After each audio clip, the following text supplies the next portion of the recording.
with their own, and we get to know that they are it's basically used for the identification of the person. And then we have so RKSLE, they will analyze the firearms, and they will give the report saying whether it is capable of misfiring or not ಅಂತ. So ಈ ಥರ ಇಲ್ಲ crime scenes ಅಲ್ಲಿ fire arm crime scenes ಅಲ್ಲಿ usually ನಮಗೆ ಕಾರ್ಟ್ರಿಡ್ಜ್ cases ಸಿಗುತ್ತೆ, ಇಲ್ಲ bullets ಸಿಗುತ್ತೆ, ಪ್ಯಾಲೆಟ್ಸ್ ಸಿಗುತ್ತೆ. ಬುಲೆಟ್ಸ್ ಮತ್ತೆ ಕಾರ್ಟ್ರಿಡ್ಜ್ ಕೇಸಸ್ ಸಿಕ್ಕಿದಾಗ ನಾವು ಕಂಪೇರ್ ಮಾಡೋದು ಬುಲೆಟ್ ಮತ್ತೆ ಈ ಬುಲೆಟ್ ಈ ಗನ್ನಿಂದ ಈ ಫೈರ್ ಆರ್ಮಿಂದ ಫೈರ್ ಆಗಿದೆ ಅಂತ ಕಂಪೇರ್ ಮಾಡ್ಬೋದು ನಾವು. Each and every bullet will have its own individual characteristics. The firearms usually ಎರಡು ಥರ ಬರುತ್ತೆ, ಒಂದು ರೈಫಲ್ಡ್ ಫೈರ್ ಆರ್ಮ್, ನಾನ್ ರೈಫಲ್ಡ್ ಫೈರ್ ಆರ್ಮ್ ಅಂತ. ಸೊ ರೈಫಲ್ಡ್ ಫೈರ್ ಆರ್ಮ್ಸ್ ಅಲ್ಲಿ ಗ್ರೂವ್ಸ್ ಅಂಡ್ ಲ್ಯಾಂಡ್ಸ್ ಇರುತ್ತೆ, ಅಂದರೆ ರಿಡ್ಜಸ್ ಇರುತ್ತೆ. ಸೊ ಆ ರಿಡ್ಜಸ್ ಶೂಟ್ ಮಾಡಿದಾಗ ಬುಲೆಟ್ಸ್ ಮೇಲೆ ಕಾರ್ಟ್ರಿಡ್ಜಸ್ ಮೇಲೆ ಟ್ರಾನ್ಸ್ಫರ್ ಆಗುತ್ತೆ. So based on that we compare the ridges and to the ridges are lands and grooves on the bullets. So that's how firearm section works. And we have mobile forensics and computer forensics, where they extract and analyze the data in the phone and laptops. And we have audio video forensics. Audio video forensics section ಅಲ್ಲಿ ಏನಾಗುತ್ತೆ, CCTV footages capture ಆಗಿರುತ್ತೆ, ಅದನ್ನು ಕಳಿಸ್ತಾರೆ. So basically what they do is in videography section they identify the person in the video and certify that that is the same person present in the crime scene or in the standard sample. So audio forensic science allu call recordings irbodu, athara illa WhatsApp recordings irbodu, idನ್ನ standard voice collect ಮಾಡಿ ಅದ್ರ ಜೊತೆ compare ಮಾಡಿ ಯಾವ frequency ಇದೆ ಏನೆಲ್ಲ compare ಮಾಡಿ the results will be given based on that. Physics section is also very interesting.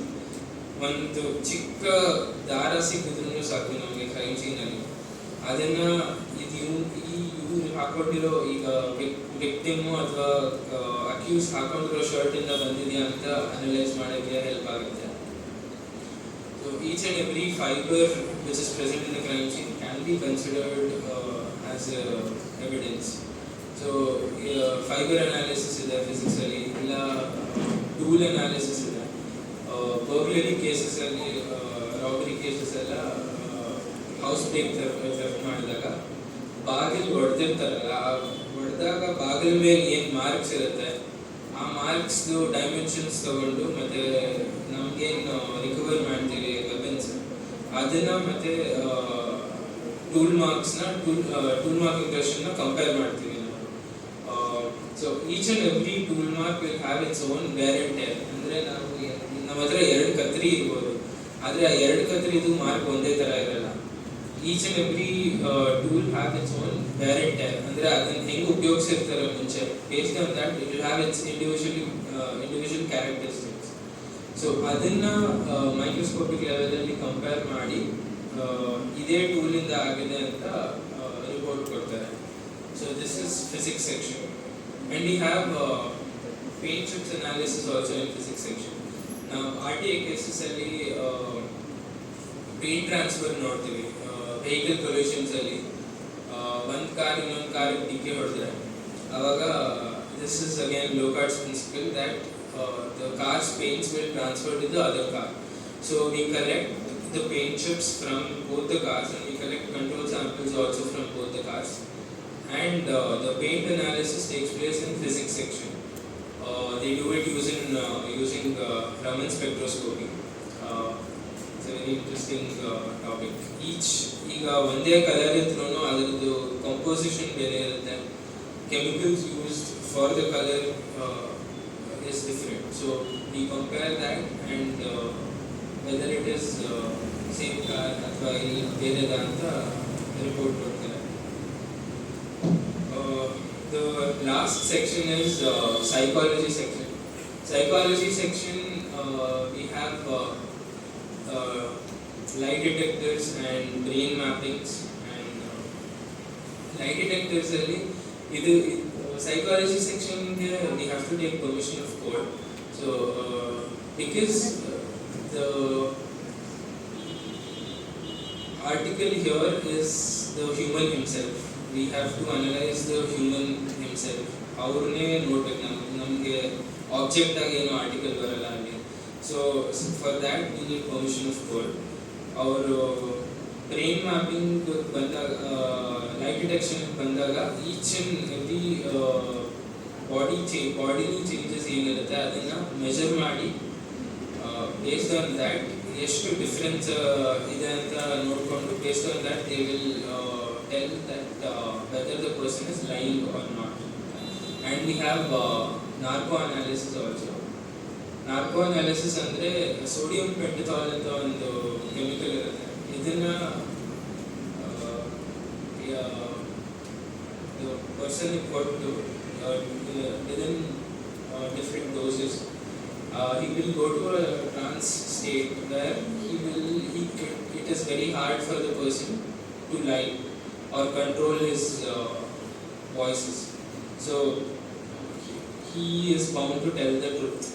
ಅದರಲ್ಲೂ ಒಂದು ಸ್ವಲ್ಪ ಹ್ಯಾಬಿಚುವಲ್ ಕ್ರಿಮಿನಲ್ಸ್ ಇರ್ತಾರೆ, but we can make out what is truth and what is lie in the psychology section. Thank you. ಈಗ habitual criminals ಮಾಡುವಂತಹ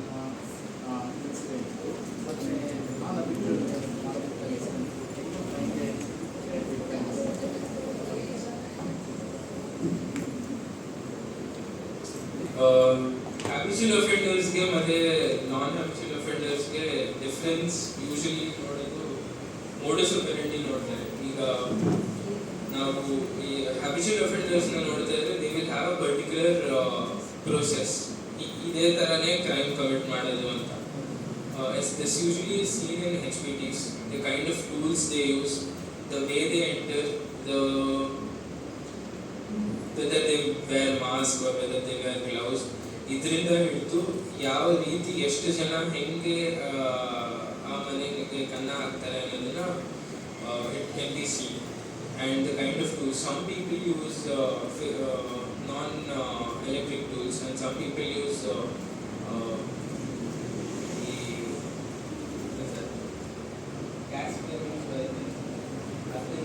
metal cut ಮಾಡೋದು ಮಾಡ್ತಾರೆ.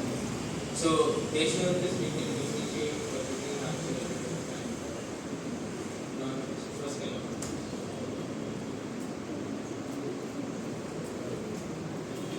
ಏನಾದರೂ ಪ್ರಶ್ನೆ ಇದೆಯಾ? ಪ್ರಶ್ನೆ ಇದೆಯಾ? ಇಲ್ಲ.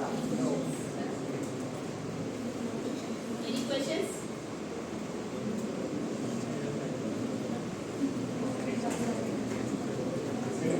I thanks our guest Samira Simha sir to share his experience about the scene of occurrence and investigation. Thank you sir. Now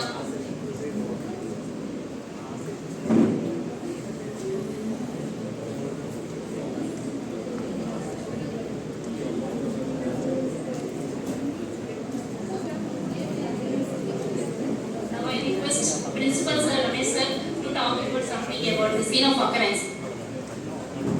It's not a talk, it's a decide over the section in respect to crime scene in investigations. Crime scene in investigation is very important and important stage. ನೀವು ಇನ್ನೂ ನಾವು ಕೂಡ budding stage ಅಂತೇಳಿ ಕರಿತೀವಿ ನಾವು. As a student, we don't know the sanctity of this crime scene investigations. It's very most important.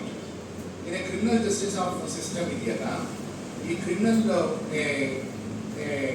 justice system is strengthened with the liberty. A liberty under Article 21 of the Constitutions.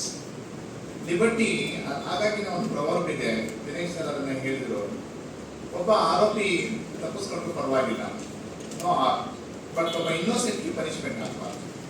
So that is the strength of the liberty.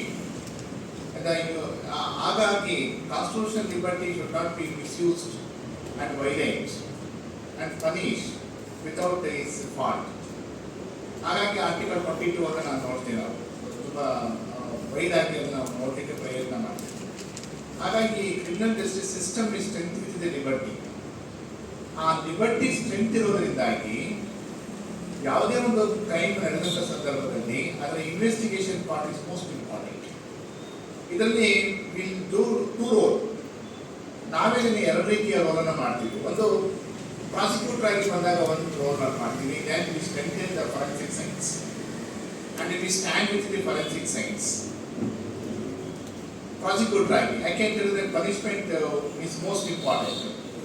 So criminal ತಪ್ಪಿಸ್ಕೊಂಡು ಹೋಗಬಾರ್ದು ಅಂತೇಳಿ.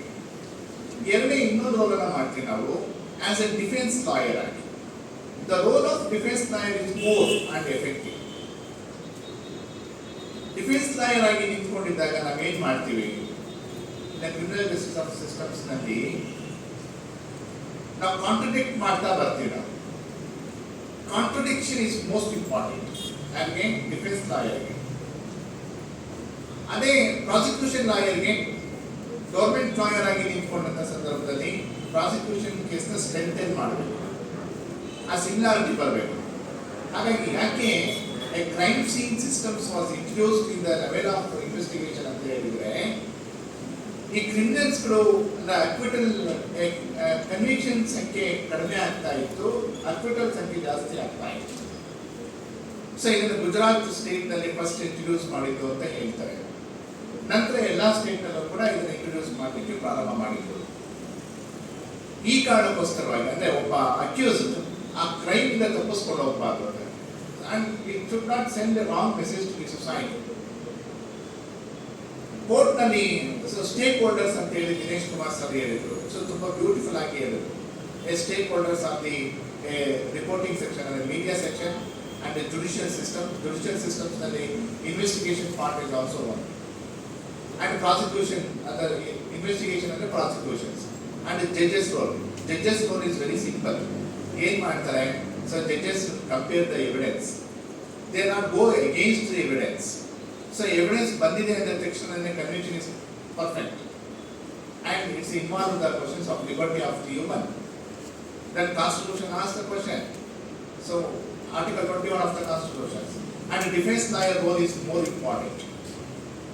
ಆ defence lawyer role important ಆಗಬೇಕು ಅಂತ ಹೇಳಿದ್ರೆ ನಾವು physics ಅನ್ನ ಓದಬೇಕು, ಕೆಮಿಸ್ಟ್ರಿ ಅನ್ನ ಓದಬೇಕು, ಫಾರೆನ್ಸಿಕ್ ಸೈನ್ಸ್ ಅನ್ನ ಓದಬೇಕು. ಫಾರೆನ್ಸಿಕ್ ಸೈನ್ಸ್ ಅನ್ನ ಓದಲೇ ಹೋದ್ರೆ ಆ ಕಾಂಟ್ರಡಿಕ್ಷನ್ಸ್ ತೆಗೆಲಿಕ್ಕೆ ನಮಗೆ ಬರೋದಿಲ್ಲ. ಸರ್ ಹೇಳ್ತಾ ಇದ್ರು, ಒಂದು ಸೀನ್ ನಲ್ಲಿ ಅಫಿಚುವಲ್ ಮಾಡುವಂತ ಕ್ರೈಮ್ ಗುಣ ಮತ್ತೆ ನಾನ್ ಅಫಿಚುವಲ್ ಮಾಡುವಂತ ಕ್ರೈಮ್ ಗುಣ ಕೂಡ ಎಷ್ಟು ವ್ಯತ್ಯಾಸವನ್ನ ಕಾಣ್ಬೋದು. ದೆನ್ ಇನ್ನೊಂದು ಎಕ್ಸಾಂಪಲ್ ಅನ್ನ ಕೊಡಬೇಕಾದ್ರೆ, so antemortem and post mortem. Antemortem difference and post mortem. ಇದ್ರು ನನ್ನ ಕಾಂಟ್ಯಾಕ್ಟ್ ಫ್ರೆಂಡ್ ಮೊಬೈಲ್ ಮಾಡಿದ್ದಲ್ಲ, ಅವ್ನ ಕಾಂಟ್ಯಾಕ್ಟ್ ಅಷ್ಟು ಜನ ಕಳ್ಬಿಟ್ಟವ್ರೆ. ಇವ್ರು ಯಾರು ಕೇಳ್ತಾರೆ ನನ್ನ ಫ್ರೆಂಡಿಗೆ, ಬಟ್ ನನ್ನ ಕಾಂಟ್ಯಾಕ್ಟ್ ಅವ್ರು ಹೆಸರು ತಗೊಂಡಿಲ್ಲ. ನನ್ನ ಫ್ರೆಂಡ್ ಅಲ್ವಾ ಮೊಬೈಲು, ಅವರಿಂದ ಹೆಸರು ತಗೊಂಡವ್ರೆ. ಆಮೇಲೆ ಸಮಸ್ಯೆ ಗೊತ್ತಾಯ್ತು, ಏನ್ ಮಾಡ್ಲಿ ಅಂತ ನನ್ನ ಫ್ರೆಂಡಿಗೆ ಕೇಳಿದೆ. ಯಾವುದೇ ಕಾರಣಕ್ಕೂ ದುಡ್ಡು ಕಟ್ಟಬೇಡ, ನೀನು ಕಟ್ಟಿದ್ರೆ 5,000 ಅಲ್ಲ 5 ಲಕ್ಷ ಹಾಕಿದ್ರು ಕೂಡ ಬಿಡಲ್ಲ ಅದು. ಈ ರೀತಿ ಇನ್ಸಿಡೆಂಟ್ ಎಲ್ಲ ಇದ್ರೆ ಇಲ್ಲಿ ಗೂಳೂರು ಹತ್ರ ಒಬ್ಬ ಹೆಣ್ಮಗಳು ಈ ರೀತಿ ಲೋನ್ ತಗೊಂತಾಳೆ. ಗಂಡ ಗೊತ್ತಿಲ್ಲದಂಗೆ ಏನೋ ಒಂದು ಆನ್ಲೈನ್ ಪರ್ಚೇಸ್ ಮಾಡಕ್ ತಗೊಂಡ್ತಾಳ, ಏನೋ ತಗೊಂತಾಳ ಗೊತ್ತಿಲ್ಲ. ಅವ್ರು ತಗೊಂಡ್ಮೇಲೆ ಏನಾಗುತ್ತೆ, ಲೋನ್ ರಿಕವರಿ ಡಿಪಾರ್ಟ್ಮೆಂಟ್ ಇಂದ ಆ ಅಮ್ಮಗೆ ಫೋನ್ ಬರುತ್ತೆ, 15,000 ರೂಪಾಯಿ ಲೋನ್ ನ ರಿಕವರಿ ಅಂತಾರೆ. ಆ ಅಮ್ಮ ರಿಕವರಿ ಅಂತ ಕಟ್ಬಿಡ್ತಾಳೆ. ಕಟ್ಬಿಟ್ಟು ಮತ್ತೆ ನೆಕ್ಸ್ಟ್ ಇನ್ನೂ ಯಾರೋ ಫೋನ್ ಮಾಡ್ತಾರೆ, ಇಲ್ಲ ನಮ್ಗೆ ಗೊತ್ತಿಲ್ಲ, ಇನ್ನು ಪೆಂಡಿಂಗ್ ಇದೆ, ಏನೇನೋ ಕತೆ ಹೇಳ್ತಾರೆ. ಆ ಅಮ್ಮ ಹೆದರ್ಬಿಟ್ಟು ಫೋಟೋ ನ್ಯೂಡ್ ಫೋಟೋನ ಆ ಅಮ್ಮಗೆ ಎಡಿಟ್ ಮಾಡಿ ಕಳಿಸ್ತಾರೆ. ಅಂದ್ರೆ ಈ ಕುತ್ತಿಗೆ ಭಾಗ ಆ ಲೇಡೀಸ್ದು, ಕೆಳಗಿನ ಭಾಗ ಪೂರ್ತಿ ನ್ಯೂಡ್ ಮಾಡಿಬಿಟ್ಟು ಅಮ್ಮಗೆ ಕಳಿಸ್ತಾರೆ, ಅವಳೇ ಅನ್ನೋಂಗೆ. ಆಮೇಲೆ ಇನ್ನೊಬ್ರು ಯಾರೋ ಅವ್ರ ರಿಲೇಟಿವ್ ಇರ್ತಾರೆ, ಫೋಟೋದನ್ನ ನಾವು ಕಾಮನ್ ಆಗಿಲ್ಲ, ಜಾಯಿಂಟ್ ಇಬ್ರು ಇರ್ತೀವಿ. ಇಬ್ಬರದು ಕೆಳಗಿನ ಭಾಗನ ಫೋಟೋ ತೆಗಿತಾರೆ, ಗಂಡು ಹೆಣ್ಣು. ಮೇಲ್ಗಡೆ ಕುತ್ತಿಗೆ ಭಾಗನ ಅಷ್ಟೇ ಇಟ್ಬಿಟ್ಟು ಎಡಿಟ್ ಮಾಡಿ ಈ ಅಮ್ಮ ಕಳಿಸ್ತಾರೆ. ಈ ಅಮ್ಮಗೆ ಭಯ ಬರುತ್ತೆ. ಭಯ ಬಂದ್ಬಿಟ್ಟು ಏನ್ ಮಾಡುತ್ತೆ, ಅಮ್ಮನ್ನ ಅವ್ರಿಗೆ ಕೇಳಿದಷ್ಟು ಅಮೌಂಟ್ ಹಾಕ್ತಾರೆ. ಅಲ್ಲಿ ಸಾಲ ಮಾಡಿ 5 ಲಕ್ಷ ಹಾಕ್ತಾರೆ. 5 ಲಕ್ಷ ಮ್ಯಾಕ್ಸಿಮಮ್ ಹಾಕ್ತಾರೆ. ಹಾಕಿದ್ಮೇಲೆ ನಮ್ಮಲ್ಲಿ ಬಂದು ಅಲ್ಲೇ ಹೆಬ್ಬೂರು ಸ್ಟೇಷನ್ ಅಂದ್ರೆ ಅಮ್ಮ ಊರು, ಅಲ್ಲಿ ಕಂಪ್ಲೇಂಟ್ ಕೊಡ್ತಾರೆ. ಕಂಪ್ಲೇಂಟ್ ಕೊಟ್ಟರೆ ನಮ್ಮ ಸ್ಟೇಷನ್ಗೂ ಬರ್ತಾರೆ. ನಾವು ರಿಪೋರ್ಟ್ ಮಾಡ್ಸಿದ್ರೆ ಯಾವ್ದು ಏನಾಗಲ್ಲ, ತೊಂದರೆ ಆಗಲ್ಲ, ಭಯ ಪಡಬೇಡಿ ಅಂತ ನಾವು ಹೇಳಿ ಕಳಿಸ್ತೇವೆ. ಇಷ್ಟು ಧೈರ್ಯ ತುಂಬ್ತೇವೆ ನಾವು. ಇಷ್ಟು ಧೈರ್ಯ ತುಂಬಿದ್ರೆ ಏನಾಗುತ್ತೆ, ಅವ್ರಿಗೆ ಫೋನ್ ಮೇಲೆ ಫೋನ್ ಎಲ್ಲಾ ರಿಲೇಟಿವ್ಗೂ ಶೇರ್ ಮಾಡಕ್ ಶುರು ಮಾಡ್ತಾರೆ. ಅವಾಗ ಆ ಅಮ್ಮ ಏನ್ ಮಾಡ್ತಾಳೆ, ಈ ಕಡೆ ಇಲ್ಲಿ ಸಾಲನ ತಗೊಂಡಿರ್ತಾಳೆ 5 ಲಕ್ಷ ರೂಪಾಯಿ, ಅವರವ್ರದ್ದು ಕೇಳಿ ಭಯ ಪಟ್ಟು ಹಾಕಿರ್ತಾಳೆ ದುಡ್ಡು. ಅಲ್ಲಿ ಫೋನ್ ಬರ್ತಾ ಇರುತ್ತೆ, ಎಲ್ಲ ರಿಲೇಟಿವ್ ಫೋನ್ ಮಾಡ್ಬಿಟ್ಟು ಯಾರು ಈ ಹುಡುಗ ಯಾರು ನಿಮ್ ಜೊತೆ ಹಾಕಿದೀವಿ ಇನ್ನು ಎಲ್ಲ ಫೋಟೋ ಏನು ಅಂತ ಕೇಳ್ತಿರ್ತಾರೆ. ಆ ಟೆನ್ಷನ್ಗೆ, ಆ ಭಯಕ್ಕೆ 5 ಲಕ್ಷ ಇದಕ್ಕೆ ಆ ಅಮ್ಮ ಹ್ಯಾಂಗಿಂಗ್ ಮಾಡ್ಕೊಂಡು ಸುಸೈಡ್ ಮಾಡ್ತಾರೆ. ಈ ರೀತಿ ಆಗೋ ಚಾನ್ಸಸ್ ತುಂಬಾ ಲೋನ್ ಆ್ಯಪ್ ಅಲ್ಲಿ. ಅದೇ ಹೇಳ್ತಾರೆ ನಿಮ್ಗೆ ಫ್ರಾಡ್ ಮಾಡಿದ್ರೆ, ಈಗ ನನ್ನ ಫ್ರೆಂಡ್ ನನಗೆ ಹೇಳ್ದ, ನಾನು ಹೇಳ್ದಕ್ಕೆ ಫಾಲೋ ಮಾಡ್ಕೊಂಡು ಹೋದ್ರು ಏನ್ ಮಾಡ್ಕೊಂತೀರಾ ಮಾಡ್ಕೊಳ್ಳಿ ಹೋಗಿ ಅಂತ. ಆಮೇಲೆ ಸ್ವಲ್ಪ ಧೈರ್ಯ ಬಂತು. ಆಮೇಲೆ ಇನ್ನೂ ಯಾರೋ ನನಗೆ ರಾಜಸ್ಥಾನ್ ಜೈಪುರಿಂದ ಅಂತ ಫೋನ್ ಮಾಡಿದ್ರು, ಏನ್ ಕೆಲಸ ಮಾಡ್ತೀರಾ, ನಿಮ್ಗೆ ಲೋನ್ ಕೊಡ್ತೀವಿ ಹಂಗಂತ ಹೇಳಿದ್ರೆ ರಿಟರ್ನ್ ತಗೊಂಡು ನಮಗೆ ಫ್ರಾಡ್ ಮಾಡಕ್ಕೆ ಟ್ರೈ ಮಾಡಿದ್ರು. ಬಟ್ ನಾವು ಅವರಿಗೆ ಫ್ರಾಡ್ ಮಾಡಕ್ಕೆ ಆಸ್ಪದ ಮಾಡಲಿಲ್ಲ. ಅದಕ್ಕೆ ಫ್ರಾಡ್ ಮೇಲಿದ್ರೆ ಓಕೆ.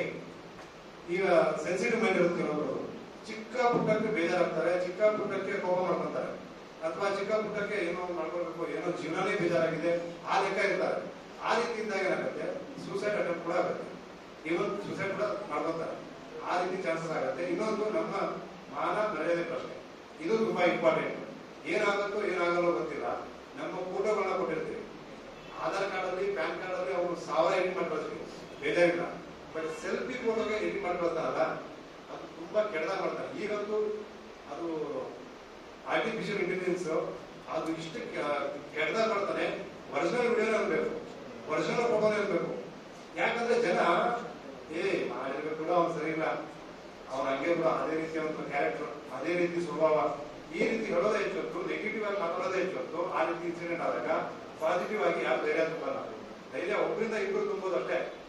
ಆ ಒಬ್ಬರಿಂದ ಇಬ್ಬರು ತುಂಬೋರು ಕೂಡ ಅದರ ಒಬ್ಬನು ಹಿಂದ್ಗಡೆ ಮಾತಾಡ್ತಾನೆ, ಇನ್ನೊಬ್ಬರ ಹತ್ರ ಕೆಟ್ಟದಾಗೆ ಮಾತಾಡ್ತಾನೆ ಹೊರತು ಒಳ್ಳೆದನ್ನು ಮಾತಾಡಲ್ಲ. ಅದಕ್ಕೆ ಲೋನ್ ಆ್ಯಪ್ ಅಲ್ಲಿ ಫಸ್ಟ್ ಆಫ್ ಆಲ್ ನೀವು ಲೋನ್ ಆ್ಯಪ್ ಅಲ್ಲಿ ಲೋನ್ ತಗೊಳಕ್ಕೆ ಹೋಗ್ಬೇಡಿ. ಇನ್ ಕೇಸ್ ನಿಮ್ಗೆ ಎಮರ್ಜೆನ್ಸಿ ನೀಡಿದೆಯಾ, ಒಬ್ಬರ ಹತ್ರ ಏನಾದ್ರೂ 10 ದಿನ ಹತ್ರ ಕೇಳಿ 1,000 ತಗೊಂಡ್ಬಿಟ್ಟು ಲೋನ್ ದುಡ್ಡಿಸ್ಕೊಳ್ಳಿ. ಅಥವಾ ಯಾವ್ದಾದ್ರು ಇದು SBI ಲೋನ್, SBI ಯುನೋ ಇದೆ ಅಲ್ವಾ, ಈ ರೀತಿ ಲೋನ್ ಆ್ಯಪ್ ಅಲ್ಲಿ ತಗೊಳ್ಳಿ. ಗೂಗಲ್ ಅಲ್ಲಿ ಅಥವಾ ಪ್ಲೇ ಸ್ಟೋರ್ ಅಲ್ಲಿ 2 ದಿನ 3 ದಿನಕ್ಕೆ ಆ್ಯಪ್ ಇರುತ್ತೆ. ಆ ಆ್ಯಪ್ ಅಲ್ಲಿ 5,000 10,000 ಲೋನ್ ಸಿಗುತ್ತೆ. ಅದರಲ್ಲಿ ಲೋನ್ ಸಿಕ್ಕರೆ ಆಮೇಲೆ ತೀರಿಸಬಹುದು ಅಂತ ಲೋನ್ ತಗೊಳಕ್ ಹೋಗ್ಬೇಡಿ. ಇನ್ ಕೇಸ್ ನೀವು ಲೋನ್ ತಗೊಳ್ಳೇಬೇಕಾದ್ರೆ 50 ಜನ ಫ್ರಾಡ್ ನಂಬರ್ನ ಎಂಟ್ರಿ ಮಾಡಿ, ಯಾವ್ದೋ ಒಂದು ಬೇರೆ ಸೆಲ್ಫಿನ ಕೊಡಿ, ಯಾವ್ದೋ ಒಂದು ಬೇರೆ ಪ್ಯಾನ್ ಕಾರ್ಡ್ ಆಧಾರ್ ನಂಬರ್ನ ಕೊಡಿ. ಸಾಧ್ಯ ಅಂತ ತೀರಾ ಎಮರ್ಜೆನ್ಸಿ ಇದೆ. ನಾನು ಹೇಳ್ತೀನಿ, ನಿಮ್ಗೆ ಸೇಫ್ಟಿ ನೀವೇ ಹೋಗಿ ಬಿಡಬೇಡಿ.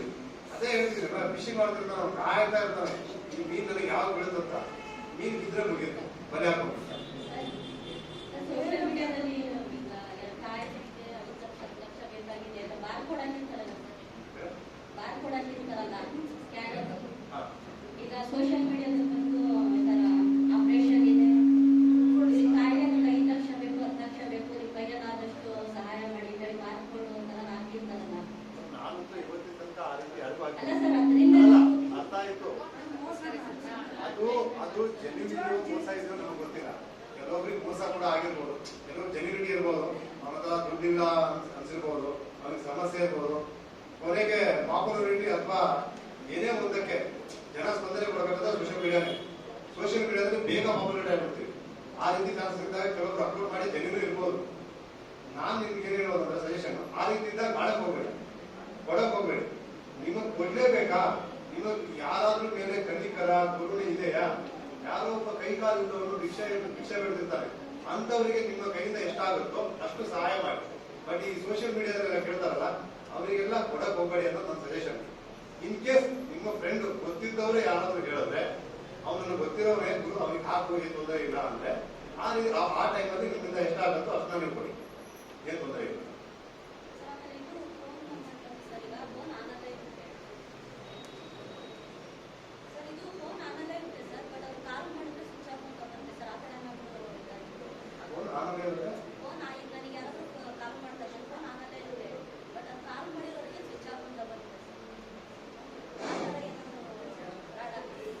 ಇಲ್ಲ, ಆ ರೀತಿಯಲ್ಲಿ ಫ್ರಾಡ್ ಆಗ್ತಿಲ್ಲ. ನಿಮ್ಗೆ ಒಂದು ನೀವು ಇನ್ಕಮಿಂಗ್ ಕಾಲ್ನ ಬ್ಲಾಕ್ ಮಾಡ್ಕೊಂಡ್ರೆ ಆಗಿರುತ್ತೆ, ನಿಮ್ಮ ಇನ್ಕಮಿಂಗ್ ಕಾಲ್ನ ನೀವು ಬ್ಲಾಕ್ ಮಾಡ್ಕೊಂಡ್ರೆ ಆಗಿರುತ್ತೆ. ನಿಮ್ಮ ಫೋನ್ ಆಗಿದ್ದು ನಿಮ್ಗೆ ಕಾಲ್ ಬರ್ತಿಲ್ಲ ಅಂದ್ರೆ ಬ್ಲಾಕ್ ಮಾಡ್ಕೊಂಡಿರ್ತೀರಾ ಇನ್ಕಮಿಂಗ್ ಕಾಲ್ನ, ಅಥವಾ ಅನ್ನೋನ್ ನಂಬರ್ ಕಾಲ್ ಬರೋದನ್ನ ನೀವು ಬ್ಲಾಕ್ ಮಾಡ್ಕೊಂಡಿರ್ತೀರಾ, ಆ ರೀತಿ ಆಗೋ ಚಾನ್ಸಸ್ ಕೂಡ ಇರುತ್ತೆ. ಇನ್ನೊಂದು ಪ್ರಶ್ನೆ ಇತ್ತು.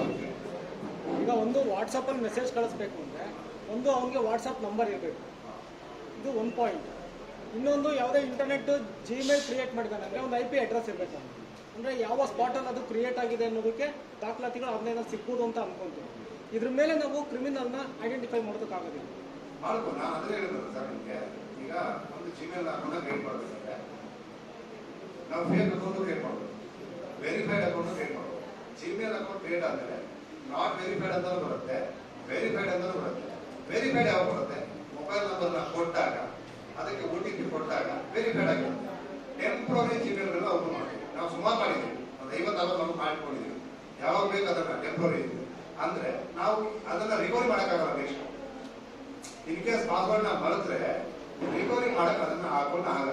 ಯಾಕಂದ್ರೆ ಪಾಸ್ವರ್ಡ್ ಗೊತ್ತಿರಲ್ಲ, ಅಥವಾ ರೀಸೆಂಟ್ ಪಾಸ್ವರ್ಡ್ ಕೊಟ್ಬಿಟ್ಟು ಬೇರೆ ಏನೋ ಮೆಥಡ್ ಯೂಸ್ ಮಾಡೋಣ, ಮೊಬೈಲ್ OTP ಬಂದ್ರೆ ಎಡಿಟ್ ಮಾಡ್ಕೊಳ್ಳೋಣ, ಪಾಸ್ವರ್ಡ್ ಕ್ರಿಯೇಟ್ ಮಾಡೋಣ ಅಂದ್ರೆ ಆಗಲ್ಲ. ಆ ರೀತಿ ಕೂಡ ಆಗಿರುತ್ತೆ. ನೀವು ಕೇಳಿದ ಕ್ವಶನ್ ಏನಿಲ್ಲ, ಫೇಕ್ ಅಕೌಂಟ್ ಕ್ರಿಯೇಟ್ ಮಾಡ್ಕೋಬಹುದು ಅಂತ. ಈಗ ನಾನು ಪಬ್ಲಿಕ್ ಸರ್ವಿಸ್ ಇದು ವೈಫೈ ಸಿಗುತ್ತಲ್ವಾ, ಪಬ್ಲಿಕ್ ವೈಫೈ ಸಿಗುತ್ತಲ್ಲ ಅಡ್ಮಿನಿಸ್ಟ್ರೇಷನ್ ಅಲ್ಲಿ, ಅಥವಾ ಬೇರೆ ಎಲ್ಲೋ ಪಬ್ಲಿಕ್ ವೈಫೈ ಸಿಗುತ್ತೆ, ಅಲ್ಲಿ ಹೋಗ್ತೀನಿ. ಅಲ್ಲಿ ಹೋಗ್ಬಿಟ್ಟು ಪಬ್ಲಿಕ್ ವೈಫೈನ ಯೂಸ್ ಮಾಡಿಬಿಟ್ಟು ಒಂದು ಫೇಕ್ ಜಿಮೇಲ್ ಅಕೌಂಟ್ ಕ್ರಿಯೇಟ್ ಮಾಡ್ತೀನಿ. ಆ ಜಿಮೇಲ್ ಅಕೌಂಟ್ ಥ್ರೂನೇ ಒಂದು ಫೇಕ್ ಫೇಸ್ಬುಕ್ ಅಕೌಂಟ್ ಕೂಡ ಕ್ರಿಯೇಟ್ ಮಾಡ್ತೀನಿ. ಒಂದು ಪಾಸ್ವರ್ಡ್ ಇಟ್ಕೊಳ್ತೀನಿ, ಯಾರನ್ನ ಐಡೆಂಟಿಫೈ ಮಾಡ್ತೀನಿ, ಅಕ್ಯೂಸ್ನ ಐಡೆಂಟಿಫೈ ಇಟ್ ಇಸ್ ಪಾಸಿಬಲ್ ಆಗತ್ತಾರೆ. ಒಂದೇ ಅವನು ಅಲ್ಲಿ ಪಬ್ಲಿಕ್ ವೈಫೈ ಯೂಸ್ ಮಾಡುವಾಗ ಅದು 10 ಮಿನಿಟ್ಗೋ ಅಥವಾ ಕೆಲವೊಂದು ಕಡೆ ಇದೆ, ನಾನು ಬೆಂಗಳೂರು ನೋಡಿದ್ದೀನಿ, ನಮ್ಮ ಮೊಬೈಲ್ ನಂಬರ್ಗೆ ಒಂದು OTP ಬರುತ್ತೆ. ಆ ವೈಫೈ ಯೂಸ್ ಮಾಡ್ಬೇಕಂದ್ರೆ 10 ನಿಮಿಷ ಅಷ್ಟೇ ಯೂಸ್ ಮಾಡ್ಬೋದು ವೈಫೈ. ಆ ರೀತಿ ಆ ವೈಫೈ ಆ ಸರ್ವಿಸ್ ಪ್ರೊವೈಡರ್ ಕೇಳ್ಬಿಟ್ಟು ಸಬ್ ಪ್ರೊವೈಡರ್ ಹೋಗ್ಬಿಟ್ಟು ತುಂಬಾ ಸ್ವಲ್ಪ ಎಲ್ಲರನ್ನೂ ಕೂಡ ಟ್ರೇಸ್ ಮಾಡ್ಬೋದು ಸರ್. ಟ್ರೇಸ್ ಮಾಡೋದೇನು ದೊಡ್ಡದಲ್ಲ, ಎಲ್ಲರನ್ನೂ ಕೂಡ ಟ್ರೇಸ್ ಮಾಡ್ಬೋದು. ಸ್ವಲ್ಪ lengthy process, long process. But ಒಂದೇ ಒಂದು ನನಗೆ ಗೊತ್ತಿರೋ ಹಾಗೆ ಡಾರ್ಕ್ ವೆಬ್ ಅಲ್ಲಿ ಬ್ರೌಸ್ ಮಾಡಿದ್ರೆ ಯಾರನ್ನೂ ಕೂಡ ಟ್ರೇಸ್ ಮಾಡೋದು ಕಷ್ಟ.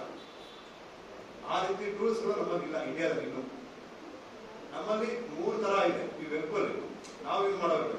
ಒಂದು ಸರ್ಫೇಸ್ ವೆಬ್, ಅಂದ್ರೆ ನಾವೆಲ್ಲ ಕಾಮನ್ ಆಗಿ ಮಾಡ್ತಾ ಇದ್ದೀವಲ್ಲ, ಇದು ಡಾರ್ಕ್, ಇದು ಸರ್ಫೇಸ್ ವೆಬ್. ಅಂದ್ರೆ ಗೂಗಲ್ ಅದು ಇದು ಮತ್ತೊಂದು ಯೂಸ್ ಮಾಡ್ತೇವಲ್ಲ, ಇವೆಲ್ಲ ಸರ್ಫೇಸ್ ವೆಬ್, ಅಂದ್ರೆ ಎಲ್ಲರೂ ಕೂಡ ಪ್ರತಿಯೊಬ್ಬರು ಕೂಡ ಯೂಸ್ ಮಾಡೋದು.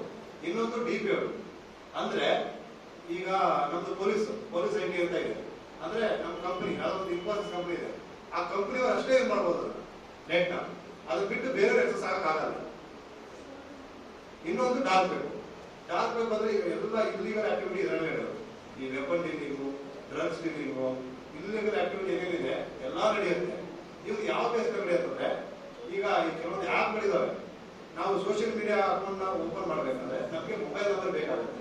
ನೀವು ಹೇಳೋ ಪ್ರಕಾರ, ಬಟ್ ಆ್ಯಪ್ಗಳು ಮೊಬೈಲ್ ನಂಬರ್ನೇ ಪ್ರೊವೈಡ್ ಮಾಡ್ತವೆ. ಆ ಆ್ಯಪ್ಗಳು ನಾವೇನು ಅನ್ಕೊಂತೀವಿ, ಸರ್ ಈ ಮೊಬೈಲ್ ನಂಬರ್ ಅಡ್ರೆಸ್ ಮಾಡ್ಬೋದಲ್ಲ ಸರ್, ನೀವು ಯಾಕೆ ಮಾಡ್ತೀರಾ ಅಂತೀವಿ. ಬಟ್ ಆ ಮೊಬೈಲ್ ನಂಬರ್ ಯಾರು ಹೆಸರು ಇರಲ್ಲ. ಆ ಆ್ಯಪ್ ಯಾರೋ ಆ್ಯಪ್ ಕೊಡ್ತಾರೆ. ಅದಕ್ಕೊಂದು ವೆಬ್ಸೈಟ್ ಇದೆ ವಿಲಿಯೋ ಅಂತ.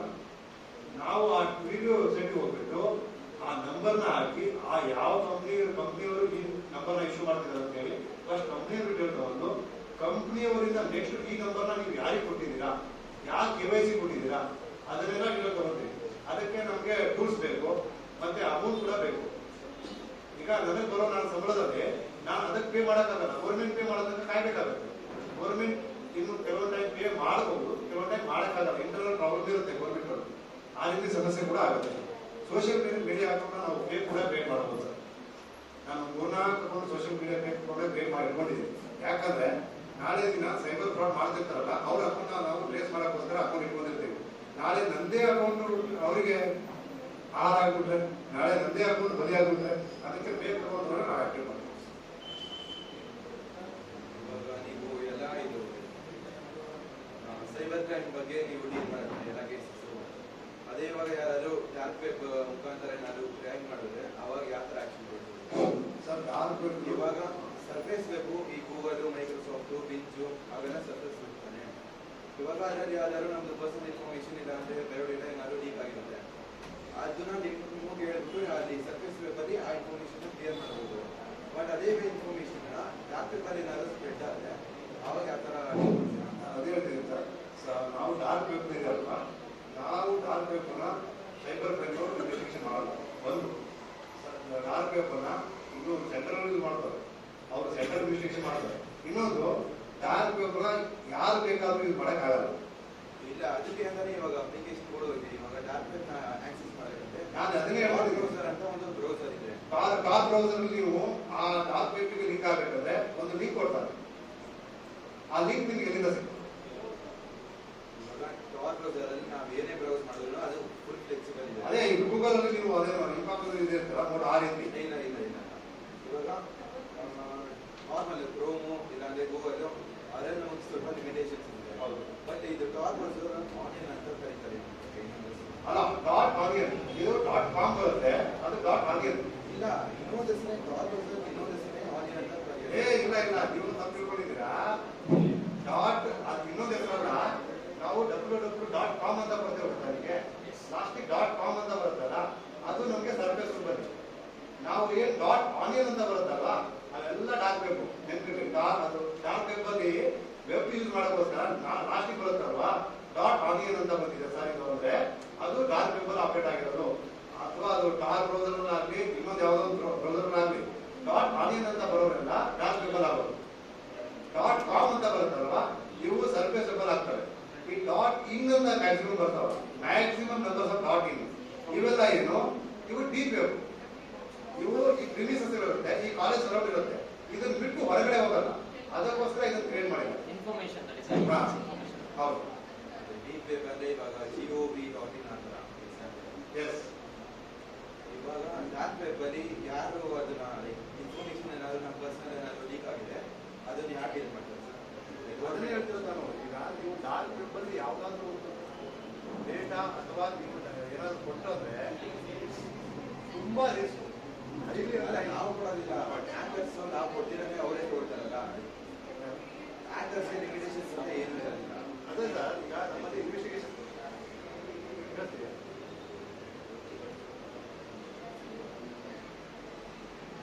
ನಿಮ್ಮ ಯಾವ ರೀತಿ ಇನ್ಫಾರ್ಮೇಶನ್ ಯಾವ ರೀತಿ ಇನ್ಫಾರ್ಮೇಶನ್ ಅಂದ್ರೆ ನಿಮ್ಮ personal photos, biodata personal biodata, ಈ ರೀತಿ ಬಯೋಡೇಟಾ ಕೊಡ್ತಾರ ಅಂತ ನನಗೆ ಇಲ್ಲ. ಆ ಥರ ಅಕಸ್ಮಾತ್ ನಮ್ಮದೇ ತಗೊಳ್ಳಿ, ಇವಾಗ ನಮ್ಮದೇ ಬೈ ಚಾನ್ಸ್ ಮಿಸ್ಟೇಕ್ ಆಗಿ ಡಾರ್ಕ್ ವೆಬ್ಬಲ್ಲಿ ಏನಾದರೂ ಸ್ಪ್ರೆಡ್ ಆಗುತ್ತೆ, ಈಗ ಹ್ಯಾಕರ್ ಅದನ್ನ ಯಾರು ಡೀಲ್ ಮಾಡ್ತಾರೆ, ಯಾವ ಥರ ಡೀಲ್ ಮಾಡಬೇಕು? ಡಾರ್ಕ್ ವೆಬ್ ಅದನ್ನೇ ಹೇಳ್ತೀನಿ ನಾನು. ಡಾರ್ಕ್ ವೆಬ್ನ ಈಗ ಸೈಬರ್ ಕ್ರೈಮ್ ಅಲ್ಲಿ ನಮ್ಗೆ ಇನ್ವೆಸ್ಟಿಗೇಷನ್ ಕೊಟ್ಟಿಲ್ಲ. ಡಾರ್ಕ್ ವೆಬ್ನ ನೀವು ಇನ್ವೆಸ್ಟಿಗೇಷನ್ ಕೊಡ್ಬೇಕಂದ್ರೆ ನಾವು ಅದರ ಟೂಲ್ಸ್ ಇದಾವೆ. ಈಗ ನೀವು ಟಾರ್ ಬ್ರೌಸರ್ ಅಲ್ಲಿ .ಆನಿಯನ್ ಅಂತ ಇದೆ. .ಆನಿಯನ್ಗೆ ನಾವು ಕಾಂಟ್ಯಾಕ್ಟ್ ಮಾಡಬೇಕಲ್ಲ. ಈ .com ಅಂದ್ರೆ ಗೂಗಲ್ ನಲ್ಲಿ ನಾವು ಕಾಂಟ್ಯಾಕ್ಟ್ ಮಾಡ್ತೇವೆ ಡೈರೆಕ್ಟ್ ಆಗಿ. ಗೂಗಲ್ ನಲ್ಲಿ ನಮ್ಮ ಹತ್ರ ವೆಬ್ಸೈಟ್ ಇದೆ. ಈಗ ಟಾರ್ದು ಅವರವರ ಇನ್ವೆಸ್ಟಿಗೇಷನ್ ನೀವು ನಮಗೆ .ಆನಿಯನ್ ಬಗ್ಗೆ ಕೊಟ್ಟಾಗ ನಾವು ಸಂಬಂಧಪಟ್ಟ ಯಾವುದೋ ಇದಿರ್ತಾರೆ ಏಜೆನ್ಸಿ, ಆ ಏಜೆನ್ಸಿಗೆ ಮೇಲ್ ಮಾಡ್ತೀವಿ ಅಥವಾ ಲೆಟರ್ ಕರೆಸ್ಪಾಂಡೆನ್ಸ್ ಮಾಡ್ತೀವಿ. ನೀವು ಯಾವ್ದಾದ್ರು ಒಂದು ಲಿಂಕ್ ಕೊಟ್ಟಿದ್ರೆ ಆ ಲಿಂಕು ಎಲ್ಲಿ ಪರ್ಚೇಸ್ ಆಗಿದೆ. ಈಗ ವೆಬ್ಸೈಟ್ ಪರ್ಚೇಸ್ ಮಾಡ್ತೀವಲ್ಲ ಸರ್, ವೆಬ್ಸೈಟ್ಗಳನ್ನ ಪರ್ಚೇಸ್ ಮಾಡ್ತೀವಲ್ಲ, ವೆಬ್ಸೈಟ್ ಪರ್ಚೇಸ್ ಮಾಡ್ತೀವಿ. ಆಂಟಿವೈರಸ್ ಇಲ್ಲ, ವೆಬ್ಸೈಟ್ಗಳನ್ನ ಪರ್ಚೇಸ್ ಮಾಡ್ತೀವಿ. ಈಗ ಸರ್ ICICIbank.com ಅಂತ ಇದೆ. ಇದೇ ರೀತಿ ವೆಬ್ಸೈಟ್ನ ಒಂದು ಲಿಂಕ್ನ ಪರ್ಚೇಸ್ ಮಾಡಬೇಕು ಅಂದ್ರೆ ಯಾವುದು ಅವೆಲ್ಲ ಇಲ್ಲ ಸರ್, ಅವೆಲ್ಲ ಯಾವುದು ವೆಬ್ಸೈಟ್ ಪರ್ಚೇಸ್ ಮಾಡೋದು.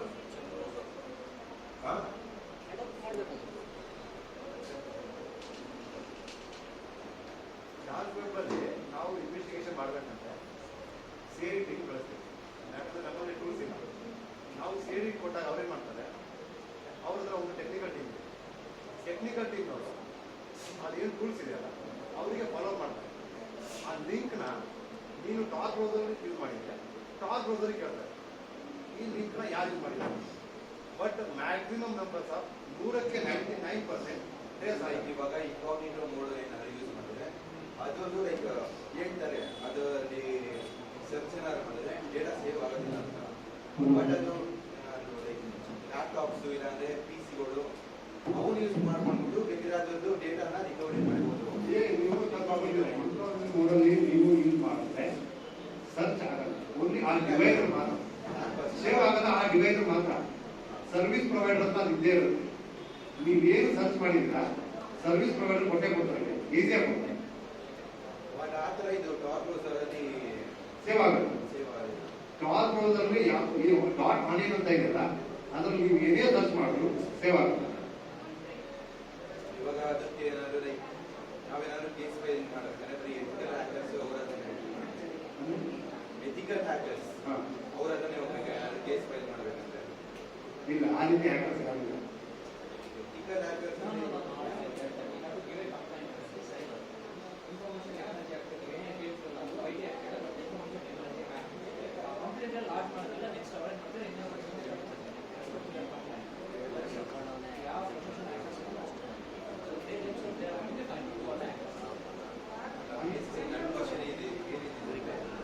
ಡಾರ್ಕ್ ವೆಬ್ ಅಲ್ಲಿ ಏನಾದ್ರು ಸ್ಪ್ರೆಡ್ ಆಗಿದೆ ಅದನ್ನೇನಾದ್ರು ಫಾರ್ವರ್ಡ್ ಮಾಡಬೇಕಂದ್ರೆ ಇವಾಗ CID ಇದ್ದಾರೆ, CBI ಅವರ ಹತ್ರನೇ ಹೋಗ್ಬೇಕು.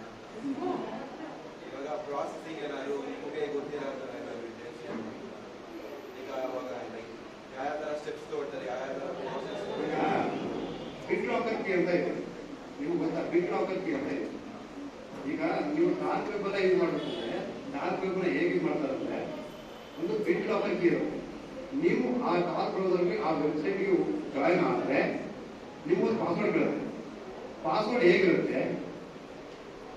6 ಡಿಜಿಟ್ 8 ಡಿಜಿಟ್ ಇರುತ್ತೆ. ಬಿಟ್ ಲಾಕರ್ ಕೀ ಅಂದ್ರೆ ತುಂಬಾ ಲೆಂತ್ ಇರುತ್ತೆ. ಅದನ್ನ ಕಾಪಿ ಮಾಡ್ಕೊಂಡೇ ಪೇಸ್ಟ್ ಮಾಡಬೇಕು ಹೊರತು ಮೈಂಡಲ್ಲಿ ಇಟ್ಕೊಂಡು ಅದನ್ನ ಮಾಡೋಕ್ಕಾಗಲ್ಲ. ಎಲ್ಲ ಸೈಟ್ ಡಾರ್ಕ್ ವೆಬ್ ಬ್ರೌಸರ್ ಏನ್ ಮಾಡ್ತಾರೆ, ಒಂದು ಪೆನ್ ಡ್ರೈವ್ ಅಲ್ಲಿ ಬಿಟ್ ಲಾಕರ್ ಕೀಗಳನ್ನ ಸೇವ್ ಮಾಡಿಟ್ಟಿರ್ತಾರೆ. ಮ್ಯಾಕ್ಸಿಮಮ್ ಅಲ್ಲ, ಎಲ್ಲರೂ ಕೂಡ. ಯಾಕಂದ್ರೆ ಅದು ಒಂಥರ ಇರುತ್ತೆ ಬಿಟ್ ಲಾಕರ್ ಕೀ. ಆ ಪಾಸ್ವರ್ಡ್ ನ ಹಾಕಿ ನಾವು ಜಾಯಿನ್ ಆದ್ರೆ ಕೂಡ ಮಾತ್ರ ಜಾಯಿನ್ ಆಗ್ಬೋದು, ಇಲ್ಲ ಅಂದ್ರೆ ಜಾಯಿನ್ ಆಗದೇ ಇಲ್ಲ ಆ ವೆಬ್ಸೈಟ್. ಬಿಟ್ ಲಾಕರ್ ಕೀಗಳನ್ನ ಮಸ್ಟೇಜ್ ಕೊಟ್ಟಿರ್ತಾರೆ. ಆ ಬಿಟ್ ಲಾಕರ್ ಕೀನ ನಾವು ಏನಾದ್ರು ಮರೆತ್ರೆ ಆ ವೆಬ್ಸೈಟ್ ನ ನಾವು ಓಪನ್ ಮಾಡಕ್ಕೂ ಆಗಲ್ಲ. ಅದು ಯಾಕಂದ್ರೆ ಈ ಬಿಟ್ ಲಾಕರ್ ಕೀ ನಮ್ಮ ಪೆನ್ ಡ್ರೈವ್ ಇರುತ್ತೆ. ಪೆನ್ ಡ್ರೈವ್ಗೆ ಒಂದು ಬಿಟ್ ಲಾಕರ್ ಕೀನೇ ಇಟ್ಕೋಬಹುದು. ಬಿಟ್ ಲಾಕರ್ ಕೀ ಒಂದು ಪಾಸ್ವರ್ಡ್ ಇರುತ್ತೆ, ತುಂಬಾ ಲೆಂತ್ ಇರುತ್ತೆ, ಅದು ಗೊತ್ತಿಲ್ಲ. ಅದನ್ನ ನಾವೆಲ್ಲರೂ ಒಂದು ಕಡೆ ಸ್ಟೋರ್ ಮಾಡಿರ್ತೀವಿ. ಸ್ಟೋರ್ ಮಾಡಿ ಅದನ್ನ ಕಾಪಿ ಮಾಡಿ ಪೇಸ್ಟ್ ಮಾಡ್ತೀವಿ, ಅವಾಗಷ್ಟೇ ಓಪನ್ ಆಗುತ್ತೆ, ಇಲ್ಲಾಂದ್ರೆ ಓಪನ್ ಆಗಲ್ಲ. ಡಾರ್ಕ್ ವೆಬ್ ಬ್ರೌಸರ್ ನ ಯಾಕೆ ಬ್ಯಾನ್ ಮಾಡ್ತಿಲ್ಲ, ಯಾಕೆ ಬ್ಲಾಕ್ ಮಾಡ್ತಿಲ್ಲ ಅದನ್ನು ಕೇಳ್ಬೋದು ನೀವು.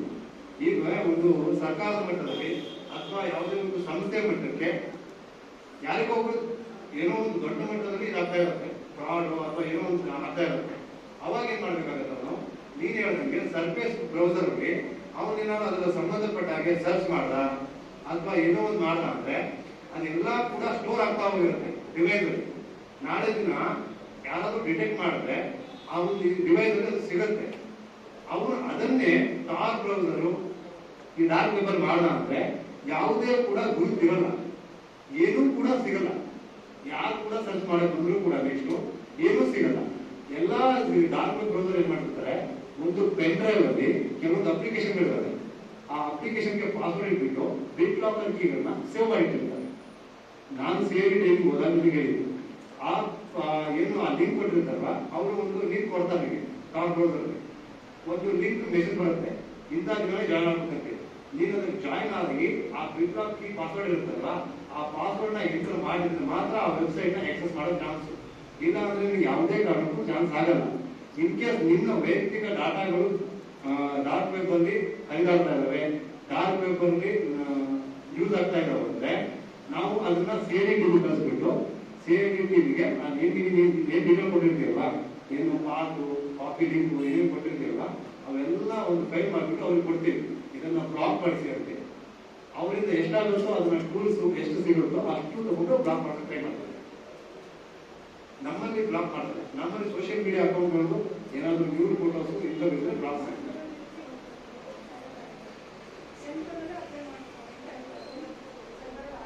Dark web is very dangerous. ಒಂದು ಸತಿ ನಿಮ್ಮ ಡೇಟಾ ಅವ್ರಿಗೆ ಕೊಟ್ಟರೆ ನೀವು ಒಂದು ರೊಟ್ಟಿನ ಒಂದು 50-60 ಪೀಸ್ ಮಾಡ್ತಾರಲ್ಲ, ಆ ರೀತಿ ಮಾಡ್ಬಿಡ್ತಾರೆ. ತುಂಬಾ ತುಂಬಾ ಡೇಂಜರಸ್.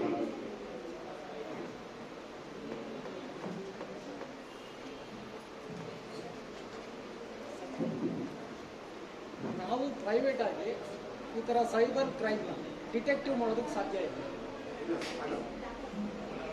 ಪ್ರೈವೇಟ್ ಆಗಿ ಯಾವುದೇ ಕಾರಣ ಏಜೆನ್ಸಿಗಳಿದ್ದಾವೆ ಕೆಲವೊಂದು, ಬಟ್ 100% ಮಾಡಲ್ಲ. ಯಾಕಂದ್ರೆ ಕೆಲವೊಂದು ಗೌರ್ಮೆಂಟ್ ರೂಲ್ಸ್ ರೆಗ್ಯುಲೇಷನ್ ಇದೆಯಲ್ಲ, ಮತ್ತೆ ಗೌರ್ಮೆಂಟಿಗೆ ಬರಲೇಬೇಕು, ಅವರೇ ಮಾಡೋಕ್ಕಾಗಲ್ಲ. ಈ ರೂಲ್ಸ್ ಇದಾವೆ, ಕೆಲವೊಂದು ಟೆಕ್ನಿಕ್ ಇದಾವೆ, ಹ್ಯಾಕ್ ಮಾಡೋದು, ರಿಕವರಿ ಮಾಡೋದು ಅವೆಲ್ಲ. ಯಾಕಂದ್ರೆ ಮ್ಯಾಕ್ಸಿಮಮ್ ಈ ಟೂಲ್ಸ್ನ ರೆಡಿ ಮಾಡೋದು ಯಾರೋ ಪ್ರೈವೇಟ್ ಯಾರೋ ರೆಡಿ ಮಾಡಿಬಿಟ್ಟು ನಮ್ಗೆ ಮಾಡ್ತಾರೆ. ಬಟ್ ಒಬ್ಬೊಬ್ಬರು ಒಂದೊಂದು ಎಕ್ಸ್ಪರ್ಟ್ ಇರ್ತಾರೆ. ಅವರು ಯಾವುದೋ ಒಂದು ಟೂಲ್ಸ್, ಈಗ ನೀವು ಮೊಬೈಲ್ ರಿವ್ಯೂ ಕೊಡ್ತಿರಲ್ವ, ಎಕ್ಸ್ಟ್ರಾಕ್ಷನ್ ಅಂತಿರಲ್ಲ, ಅದು ಯಾವುದೋ ಒಂದು ಸಾಫ್ಟ್ವೇರ್ನ ನಾವು ಪರ್ಚೇಸ್ ಮಾಡಿರೋದು ಇಷ್ಟು ಲಕ್ಷ ಅಂತ ಅವ್ರಿಗೆ ಕೊಡ್ತೀವಿ. ಕೊಟ್ಬಿಟ್ಟು ಅದನ್ನ ಪರ್ಚೇಸ್ ಮಾಡಿ ಆಮೇಲೆ ಮಾಡೋದು ನಾವು. ಅವನು ವರ್ಷಕ್ಕೆ ಲಿಮಿಟೇಷನ್ ಇಟ್ಟಿರ್ತಾನೆ, 1 ವರ್ಷ ಅಷ್ಟೇ ಲೈಸೆನ್ಸ್, ನೆಕ್ಸ್ಟ್ ವರ್ಷ ಮತ್ತೆ ರಿನ್ಯೂ ಮಾಡಬೇಕಾದ್ರೆ ಮತ್ತೆ ಅಮೌಂಟ್ ಇರಬೇಕು.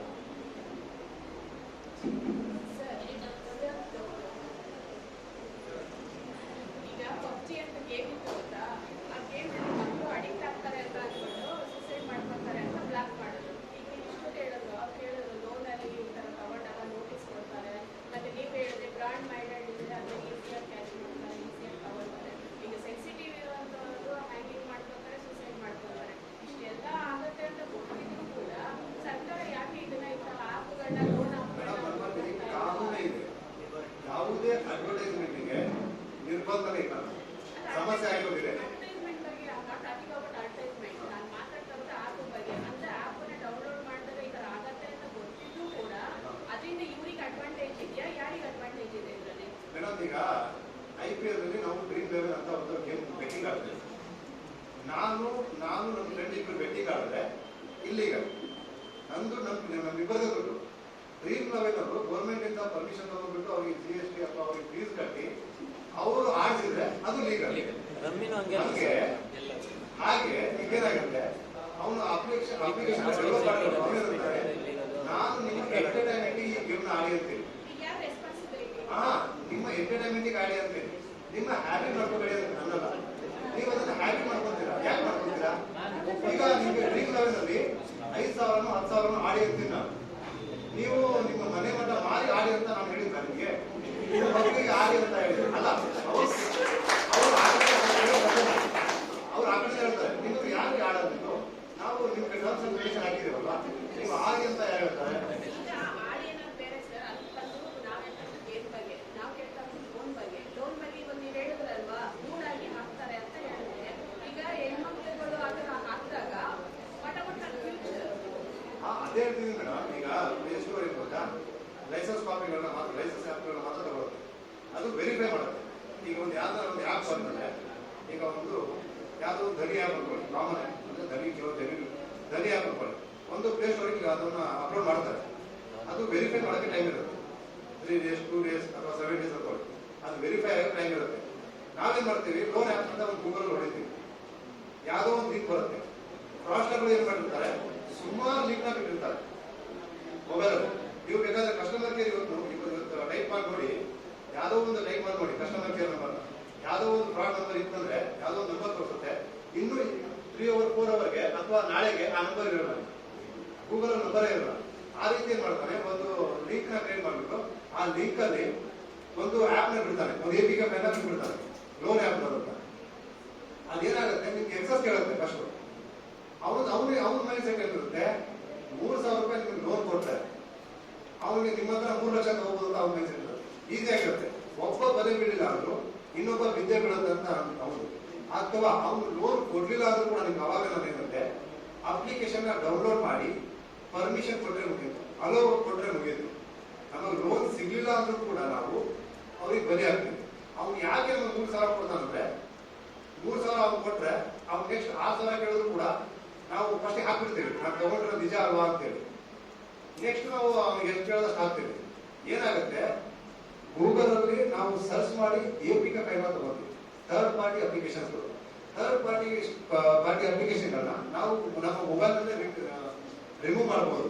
ಹೇಗಂದ್ರೆ, ನಮ್ಮ ಮೊಬೈಲ್ ಅಲ್ಲಿ ನಮ್ಮ ಸರ್ವಿಸ್ ಅಂತ ಇದ್ದಾರೆ, ನಮ್ಮ ಸ್ಟಾಫ್ ಅವ್ರ ಮೊಬೈಲ್ ಇಂದ ಒಂದು 131 ಗೇಮ್ ಅಪ್ಲಿಕೇಶನ್ಗಳನ್ನ ರಿಮೂವ್ ಮಾಡೋದು ನನ್ನ ಎದುರುಗಡೆ. ಏನ್ ಮಾಡಿದ್ರು ಅಂದ್ರೆ, ನಾವು ಎಲ್ಲ ಅನ್ಇನ್ಸ್ಟಾಲ್ ಮಾಡಿದ್ದಾರೆ, ಬಟ್ ಗೂಗಲ್ ಸ್ಟೋರೇಜ್ ಹಿಂಗೆ ಇದಾವೆ APK ಫೈಲ್ಸ್, ಯಾವುದು ಕೂಡ ಡಿಲೀಟ್ ಆಗಿದೆ. ನಾವೇನ್ ಮಾಡಬೇಕು, ನಮ್ಮ ಸೆಟ್ಟಿಂಗ್ ಅಲ್ಲಿ ಹೋಗ್ಬಿಟ್ಟು ಗೂಗಲ್ ಅಲ್ಲಿ ಹೋಗ್ಬೇಕು. ಸೆಟ್ಟಿಂಗ್ ಅಲ್ಲಿ ಒಂದು ಗೂಗಲ್ ಅಂತ ಆಪ್ಷನ್ ಇದೆ, ಆ ಗೂಗಲ್ ಅಲ್ಲಿ ಪರ್ಸನಲ್ ಡಾಟಾ ಆಪ್ಸ್ ಅಂತ ಇರುತ್ತೆ, ಅಲ್ಲಿ ಹೋಗ್ಬಿಟ್ಟು ಆ ಎಲ್ಲಾ ಆಪ್ಸ್ ನ ಸೆಲೆಕ್ಟ್ ಮಾಡ್ಬಿಟ್ಟು ರಿಮೂವ್ ಮಾಡಬೇಕು. ನಮ್ಮ ಹತ್ರ ಡಿವೈಸ್ ಇರುತ್ತೆ, ನಾವು ಮೈಂಡ್ ಎಲ್ಲ ಯೂಸ್ ಮಾಡಲ್ಲ ಅನ್ಇನ್ಸ್ಟಾಲ್ ಆಗಿರ್ಬೇಕು ಬಿಡು ಅನ್ಕೊಂಡು. ಬಟ್ APK ಫೈಲ್ಸ್ ಎಲ್ಲ ಬ್ಯಾಕ್ ಗ್ರೌಂಡ್ ಅಲ್ಲಿ ಅದ್ರ ನಂತರ ವೈರಸ್ ಮಾಲ್ವೇರ್ ಬ್ಯಾಕ್ ಗ್ರೌಂಡ್ ಅಲ್ಲಿ ಆಪರೇಟ್ ಆಗ್ತಾ ಇರ್ತಾರೆ. ಆ ರೀತಿ ಫ್ರಾಡ್ ಆಗೋ ಚಾನ್ಸ್ ಇರುತ್ತೆ. ಯಾರು ಕೂಡ ಅವ್ರು ನಮ್ಗೆ ಮಾಡ್ಕೊಳ್ಳಿ ಅನ್ನಲ್ಲ, ನಾವಾಗೆ ಮಾಡ್ಕೊಂತೀವಿ. ಲೋನ್ ಅವ್ರು ತಗೊಳ್ಳಿ ಅಂತ ಯಾರು ಹೇಳಲ್ಲ, ನಾವಾಗೆ ತಗೊಳ್ಳೋದ್ರೆ ನಾವು ಫ್ರಾಡ್ ಆಗುತ್ತೆ. ಲೋನ್ ಆ್ಯಪ್ನ ನಾವು ತಗೊಳ್ತೀವಿ ನಮ್ಮ ಎಮರ್ಜೆನ್ಸಿಗೆ, ನಾವು ಗೂಗಲ್ ಸರ್ಚ್ ಮಾಡಿ ತಗೊಳ್ಳೋದು, ಅವರಾಗಿ ಯಾರು ಕೊಡಲ್ಲ. ನಿಮಗೆ ಕೇಸ್ ಜಾಸ್ತಿ ಆಗತ್ತೆ, ಬೇರೆಯವ್ರಿಗೆ ಬರ್ಡನ್ ಜಾಸ್ತಿ ಆಗುತ್ತೆ ಅಂತ ನನ್ನ ಅಭಿಪ್ರಾಯ. ನಮಗೆ ಸುಮಾರು ಕೇಸ್ ಆಗ್ತಾ ಇದೆ ಮೇಡಮ್. ಇನ್ನೊಂದೇನು ಗೊತ್ತಾ, ನಮಗೆ ಟ್ರೇಸ್ ಕಷ್ಟ. ಯಾಕೆ ಗೊತ್ತಾ, ಅವನು ಲೋನ್ ಆ್ಯಪ್ನಲ್ಲಿ ಮಾಡ್ತಾನೆ, ಮಾಡಿಬಿಟ್ಟು ನೀವು ಯಾರು ಮೇಡಮ್ ಯಾರು ಕೇಳೋದಲ್ಲ, ಯಾರು ಇಂಟರ್ನ್ಯಾಷನಲ್ ನಂಬರಿಂದ ಫೋನ್ ಬರುತ್ತೆ, ಇಂಟರ್ನ್ಯಾಷನಲ್ ನಂಬರಿಂದ ವಾಟ್ಸಪ್ಪಿಂದ ಫೋನ್ ಬರುತ್ತೆ. ನಂಬರ್ ಇಂಟರ್ನ್ಯಾಷನಲ್ ಇರುತ್ತೆ. ನಾವೇನಾದ್ರು SDR CDR ಏನಾದ್ರು ತಗೋಬೇಕಂದ್ರೆ ನಂಬರ್ ಇಂಟರ್ನ್ಯಾಷನಲ್ ಇರುತ್ತೆ, ಅಲ್ಲಿ ನಮಗೆ ಟ್ರೇಸ್ ಆಗಲ್ಲ. ಮತ್ತೆ ನಾವು ಹೇಳ್ದಂಗಿಲ್ಲ, ಸಾಫ್ಟ್ವೇರ್ ಹೇಳ್ತಲ್ಲ TVO ಅಂತ, ಆ ಟೂಲ್ ಜೊತೆ ಅದ್ರ ಜೊತೆ ನಾವು ಆ ಟೆಕ್ನಿಕ್ನ ಮತ್ತೆ ಯೂಸ್ ಮಾಡ್ಬೋದು. ನಾವು ಲೆಂತಿ ಪ್ರೋಸೆಸ್ ಹೋಗಬೇಕು, ಅಲ್ಲಿ ಸಮಸ್ಯೆ ಆಗುತ್ತೆ. ಈಗ 3 ಸಾವಿರ 30 ಸಾವಿರ ಆಗಿರ್ತಾನೆ, 30 ಸಾವಿರ ಹಾಕೊಂಡು ಏನಾಯ್ತಲ್ಲ ಸಮಸ್ಯೆ ಆಯ್ತು ಅಂತ ಅವನು ಕಂಪ್ಲೇಂಟ್ ಕೊಟ್ಟೇ ಕೊಡ್ತಾನೆ. ಬಟ್ ಅವನಿಗೆ ತೊಂದರೆ ತಪ್ಪಿದ್ದಾನ, ಅವನು ನಮ್ಮನ್ನು ಕಂಪ್ಲೇಂಟ್ ಕೊಟ್ಟರು ಕೂಡ ಅವ್ನು ಫ್ರಾಡ್ ಮಾಡೋನು ದುಡ್ಡು ಕೇಳ್ತಾನೆ ಇರ್ತಾನೆ. ನಾವು ಅವನಿಗೆ ಸಜೆಷನ್ ಏನು ಮಾಡ್ತೀವಿ, ನಂಬರ್ನ ಬ್ಲಾಕ್ ಮಾಡಿ, ಒಂದು ನಂಬರ್ ಬ್ಲಾಕ್ ಮಾಡಿರ್ತಾನೆ, ಇನ್ನೊಂದು ನಂಬರಿಂದ ಮಾಡ್ತಾನೆ. ಬಟ್ ನಾವು ಅದಕ್ಕೆ ಸಜೆಷನ್ ಏನು ಕೊಡ್ತೀವಿ, ಒಂದು ಮಿನಿಮಮ್ 15 ಡೇಸ್ಗೆ ನಂಬರ್ನ ಬ್ಲಾಕ್ ಮಾಡಿ. ಯಾಕಂದ್ರೆ ನಾನು ಇವತ್ತು ಇಲ್ಲೇನೋ ಒಂದು ಹುಡುಕ್ತಾ ಇದ್ದೀನಿ ಅಂದರೆ ಇವತ್ತು 1 ದಿನಕ್ಕೆ 2 ದಿನಕ್ಕೆ 3 ದಿನಕ್ಕೆ ಟ್ರೈ ಮಾಡ್ತೀನಿ, 3ನೇ ದಿನಕ್ಕೆ ಇನ್ನೊಬ್ಬರು ನಾನು ನೋಡ್ತೀನಿ, ಇನ್ನೊಂದು ಕಡೆ ಹೋಗ್ತೀನಿ, ಒಂದೇ ಕಡೆ ಇರಲ್ಲ. ಅವ್ರು 15 ದಿನ ಬ್ಲಾಕ್ ಮಾಡಿದ್ಮೇಲೆ ನಾವು ಕೇಸ್ ಇನ್ವೆಸ್ಟಿಗೇಷನ್ ಮಾಡ್ತಾ ಇರ್ತೀವಿ. ಬ್ಲಾಕ್ ಮಾಡಿದ್ರೆ ಅವನಿಗೆ ತೊಂದರೆ, ಮತ್ತೆ ಅವನಿಗೆ ಸ್ಟ್ರೆಸ್ ಕಡಿಮೆ ಆಗುತ್ತೆ, ಮೈಂಡ್ ಸ್ಟ್ರೆಸ್. ಅವನಿಗೇನು ಪ್ರೆಸರ್ ಬರ್ತಾ ಇರ್ತಾರೋ, ವಿಡಿಯೋ ಫೋಟೋಸ್ ಎಲ್ಲ ಬರ್ತಾ ಇರ್ತಾರೋ ಅವೆಲ್ಲ ಕಡಿಮೆ ಆಗುತ್ತೆ. ಕಡಿಮೆ ಆದ 15 ದಿನದಲ್ಲಿ ನೀವು ಯೂಸ್ ಮಾಡಿದ್ರೆ ಏನು ತೊಂದರೆ ಆಗುತ್ತೆ, ಮತ್ತೆ ಅವ್ರು ಮಾಡಕ್ಕೆ ಟ್ರೈ ಮಾಡ್ತಾರೆ. ಸರ್, ಹೆಲ್ಪ್ ಲೈನ್ ನಂಬರ್ ಹೇಳಿದ್ರಲ್ಲ 1930 ಅಂತ, ಗೋಲ್ಡನ್ ಅವರ್ ಅಂತ ಮಾಡಿದ್ದಾರಲ್ಲ, ವಿತಿನ್ 1 ಅವರ್ ಮಾಡಿದ್ರೆ ಮಾತ್ರ ಗೋಲ್ಡನ್ ಅವರ, ಇಲ್ಲಿ ಎಷ್ಟು ಟೈಮ್ ಬೇಕು ಅವರಿಗೆ, ಸ್ಟೆಪ್ಸ್ ಏನಿದೆ? ಮೇಡಮ್, ಗೋಲ್ಡನ್ ಅವರ್ ನನ್ನ ಪ್ರಕಾರ ಆನ್ಲೈನ್ ಅಮೌಂಟ್ ಫ್ರಾಡ್ಗೆ ಇರಬೇಕು ನನ್ನ ಪ್ರಕಾರ. ಯಾಕಂದ್ರೆ ನಮ್ಮ ಇಂಡಿಯನ್ ಪೇಮೆಂಟ್ ಸಿಸ್ಟಮ್ ತುಂಬಾ ಸ್ಪೀಡ್ ಇದೆ, UPI ಸಾಕಷ್ಟು ಸ್ಪೀಡ್ ಇದೆ. ಈಗ ನಾನು ನಿಮಗೆ 50,000 ದುಡ್ಡು ಕೊಡಬೇಕು, UPI ಫೋನ್ ಪೇ ಮಾಡ್ತೀನಿ, ಮಿನಿಮಮ್ 30 ಸೆಕೆಂಡ್ಸ್ ಸಾಕಲ್ಲ. ನೀವು ಅದೇ ಅಮೌಂಟ್ನ ಇನ್ನೊಬ್ರಿಗೆ ಕಳ್ಸೋಕ್ಕೆ ಅಲ್ಲೂ 30 ಸೆಕೆಂಡ್ಸ್ ಸಾಕು. ಅದಕ್ಕೆ ಗೋಲ್ಡನ್ ಅವರ್ ಎಲ್ಲಿಂದ ಬರ್ತಲ್ಲ, ಗೋಲ್ಡನ್ ಅವರ್ ಅಂತ ಅಡ್ವರ್ಟೈಸ್ಮೆಂಟ್ ಯಾಕೆ ಬರ್ತಿದೆ? ಯುಟಿಲೈಸ್ ಆಗಲ್ಲ. ಏನೋ ಕೊಟ್ಟಿದ್ದಾರೆ ಅಂದ್ರೆ ಬೇರೆ ಕಡೆ ಇದೆ. ಈಗ ಬಿಸ್ನೆಸ್ ಅಕೌಂಟ್ಗೆ ನಿಮ್ಮ ಯಾವುದೋ ಒಂದು TNB ಇರುತ್ತೆ ಅನ್ಕೊಳ್ಳಿ, TNBಗೆ ಏನಾಗುತ್ತೆ, ಅಮೌಂಟು ಎಲ್ಲ ಬಂದು ಡಂಪ್ ಆಗ್ತಾ ಇರುತ್ತೆ. ಬಟ್ ಆ ಅಮೌಂಟ್ನ ಅವನು ಒಂದೇ ದಿನ ತಗೊಳಕ್ಕಾಗಲ್ಲ, ತಕ್ಷಣ ತಗೊಳಕ್ಕಾಗಲ್ಲ. ಎಲ್ಲ ಅಮೌಂಟು ಸೇರಿಸಿ ಅವನು ಸಂಜೆ ಡ್ರಾ ಮಾಡ್ತಾನೆ, ಸಂಜೆಗೂ ಡ್ರಾ ಮಾಡ್ಬೋದು. ಈಗ ನೆಫ್ಟ್ ಮಾಡಿದ್ರೆ ಗೋಲ್ಡನ್ ಅವರ್ ಯೂಸ್ ಆಗುತ್ತೆ, RTGS ಮಾಡಿದ್ರೆ ಗೋಲ್ಡನ್ ಅವರ್ ಯೂಸ್ ಆಗುತ್ತೆ. ಬ್ಯಾಂಕಿಗೆ ಹೋಗ್ಬಿಟ್ಟು ನೀವು RTGS ನೆಫ್ಟ್ ಮಾಡಿದ್ರೆ ಬೆಳಗ್ಗೆ 11 ಗಂಟೆ ಮಾಡಿದ್ರೆ ಸಂಜೆ 5 ಗಂಟೆ ತನಕ ಟೈಮ್ ಇರುತ್ತೆ, ಟ್ರಾನ್ಸಾಕ್ಷನ್ ಆಗಲ್ಲ ಅಲ್ಲಿಗೆ. ಬಟ್ UPI ಪೇಮೆಂಟ್ ಅಲ್ಲಿ ಗೋಲ್ಡನ್ ಅವರ್ ವರ್ಕ್ ಮಾಡಲ್ಲ ನನ್ನ ಪ್ರಕಾರ. ನೆಫ್ಟ್ RTGS ಇವೆರಡೂ ಮಾಡ್ತೀವಿ ಗೋಲ್ಡನ್ ಅವರ್, ಯಾಕಂದ್ರೆ ಅದು ಟೈಮ್ ಹಿಡಿಯುತ್ತೆ. ಇಲ್ಲಿಂದ ನಮ್ಮ ಅಕೌಂಟಿಗೆ ಬರ್ಬೇಕಂದ್ರೆ ಮ್ಯಾನೇಜರು, ಬ್ರಾಂಚ್ ಮ್ಯಾನೇಜರು ಎಲ್ಲ ಅವರು ಸೈನ್ ಆಗಿ ಸಿಗ್ನೇಚರ್ ಆಗಿ ನಮ್ಮ ಅಕೌಂಟಿಗೆ ಬರ್ಬೇಕಂದ್ರೆ ಮಿನಿಮಮ್ 2 ಅವರ್ ಅಂತೂ ಬೇಕೇ ಬೇಕು. 2 ಅವರ್ ಆದ್ಮೇಲೆ ಆಗುತ್ತೆ. ಅದಕ್ಕೆ ಗೋಲ್ಡನ್ ಅವರ್ ಓನ್ಲಿ RTGS ಇದ್ರೂ ವರ್ಕ್ ಮಾಡೋದು, UPI ಪೇಮೆಂಟ್ ಅಲ್ಲ.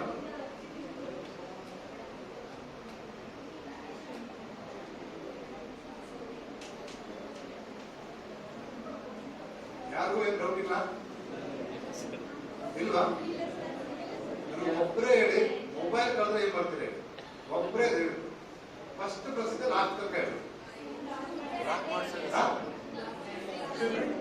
ಸಿಮ್ ಬ್ಲಾಕ್ ಮಾಡ್ತೀರಾ? ನೆಕ್ಸ್ಟ್ ಮೊಬೈಲ್ ಲಾಕ್ ಮಾಡೋದು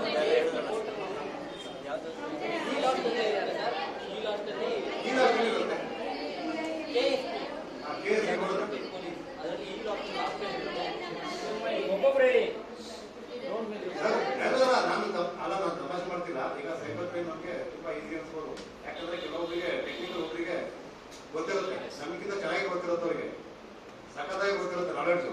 ಎಲ್ರಿಗೂ ಗೊತ್ತಿಲ್ಲ ಟೆಕ್ನಿಕಲ್. ಯಾಕಂದ್ರೆ ಯಾರೋ ನಮ್ಮ ಅಕೌಂಟ್, ನಮ್ಮ ಮೊಬೈಲ್ಗಳು ಡೇಟಾ, ನಮ್ಮ ಮೊಬೈಲ್ಗಳು ದುಡ್ಡನ್ನ ನಾವು ಕಳ್ಕೊಂಡ್ರೆ ಮತ್ತೆ ಸಿಗಲ್ಲ. ಜೀವನ ಪೂರ್ತಿ ಒಬ್ಬ ತಂದೆ ಒಬ್ಬ ಮಗಳ ಮದುವೆ ಮಾಡೋಕ್ಕೋಸ್ಕರ 20 ಲಕ್ಷನ 60 ವರ್ಷ ದುಡಿತಾನೆ ಒಬ್ಬ ಮಗಳ ಮದುವೆ ಮಾಡಕ್ಕೆ. ಅದನ್ನ 2 ನಿಮಿಷದಲ್ಲಿ ಬರ್ಬಾದ್ ಮಾಡ್ಬಿಡ್ತೀವಿ ನಾವು. ಮತ್ತೆ ಅದನ್ನ ನಾವು ಮತ್ತೆ ಸಂಪಾದನೆ ಮಾಡಬೇಕಂದ್ರೆ ಮತ್ತೆ ಅವ್ನ ಜೀವನ ಪೂರ್ತಿ ದುಡಿಬೇಕು. ಆ ರೀತಿ ಸಮಸ್ಯೆ ಆಗುತ್ತೆ.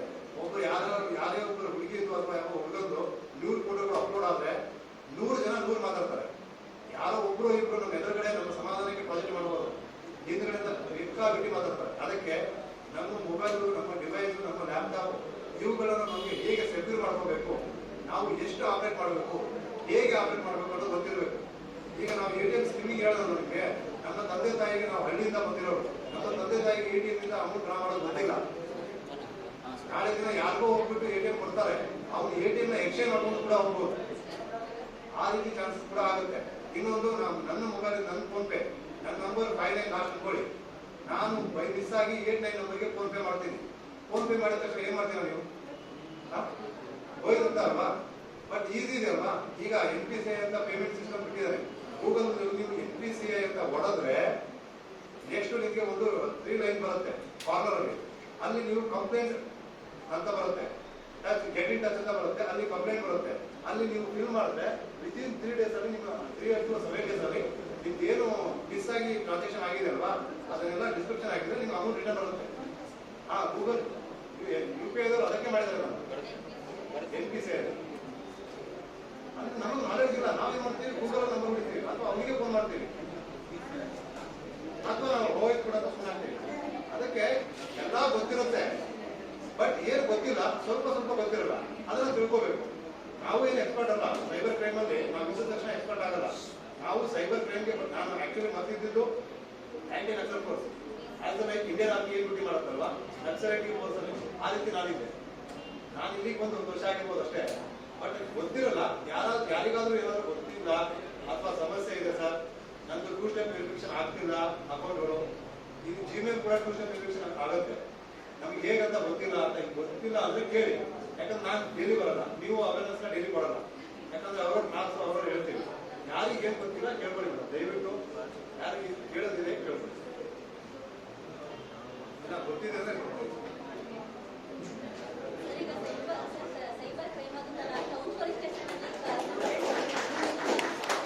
ಅಲ್ಲ, ಎಲ್ಲಾ ಸ್ಟೇಷನ್ ಕೊಡ್ಬೋದು ಮೇಡಮ್, ಎಲ್ಲಾ ಸ್ಟೇಷನ್ ಕೊಡ್ಬೋದು. ಸೈಬರ್ DG ಸರ್ ಹೊಸ ಆರ್ಡರ್ ಮಾಡಿದ್ದಾರೆ,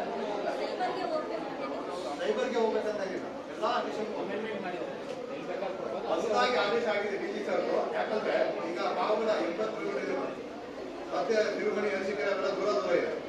ಈಗ ಅವ್ರು ಒಂದು ಕಂಪ್ಲೇಂಟ್ ಕೊಡಕ್ಕೆ ಅಲ್ಲಿಂದ ಇಲ್ಲಿಗೆ ಬಂದು ಡೈಲಿ ನಾವು ಬರದಾಗ ಬರ್ಬೇಕಂದ್ರೆ ಸಮಸ್ಯೆ ಆಗುತ್ತೆ ಅಂತ ಹೇಳಿ ನಮ್ಮ DG ಸರ್ ಅವರು ಹೊಸ ಆದೇಶ ಮಾಡಿದ್ದಾರೆ. ಎವ್ರಿ ಸೈಟ್ ಯಾವುದೇ ಸೈಬರ್ ಕ್ರೈಮ್ ಆಗಲಿ ನೀವು ಅಲ್ಲೇ ಹತ್ತಿರದ ಸ್ಟೇಷನ್ ಅಲ್ಲಿ ಕಂಪ್ಲೇಂಟ್ ಮಾಡ್ಬೋದು, ಅಥವಾ ನೀವು ಆನ್ಲೈನ್ ಕೂಡ ಮಾಡ್ಕೋಬಹುದು. ಬಟ್ ಆನ್ಲೈನ್ ಮಾಡ್ಕೊಂಡ್ರೆ ನಿಮ್ಗೆ ಜಸ್ಟ್ ಒಂದು ರೆಫರೆನ್ಸ್ ಹಿಡಿದ್ರೆ ಇರುತ್ತೆ. ನೀವು ಫಿಸಿಕಲ್ ಬಂದ್ ಮಾಡಿದ್ರೆ ನಿಮ್ಮ ಅಮೌಂಟ್ ಏನಾದ್ರು ಫ್ರಾಡ್ ಆಗಿದ್ರೆ ನಿಮ್ಗೆ ಸಿಗುತ್ತೆ.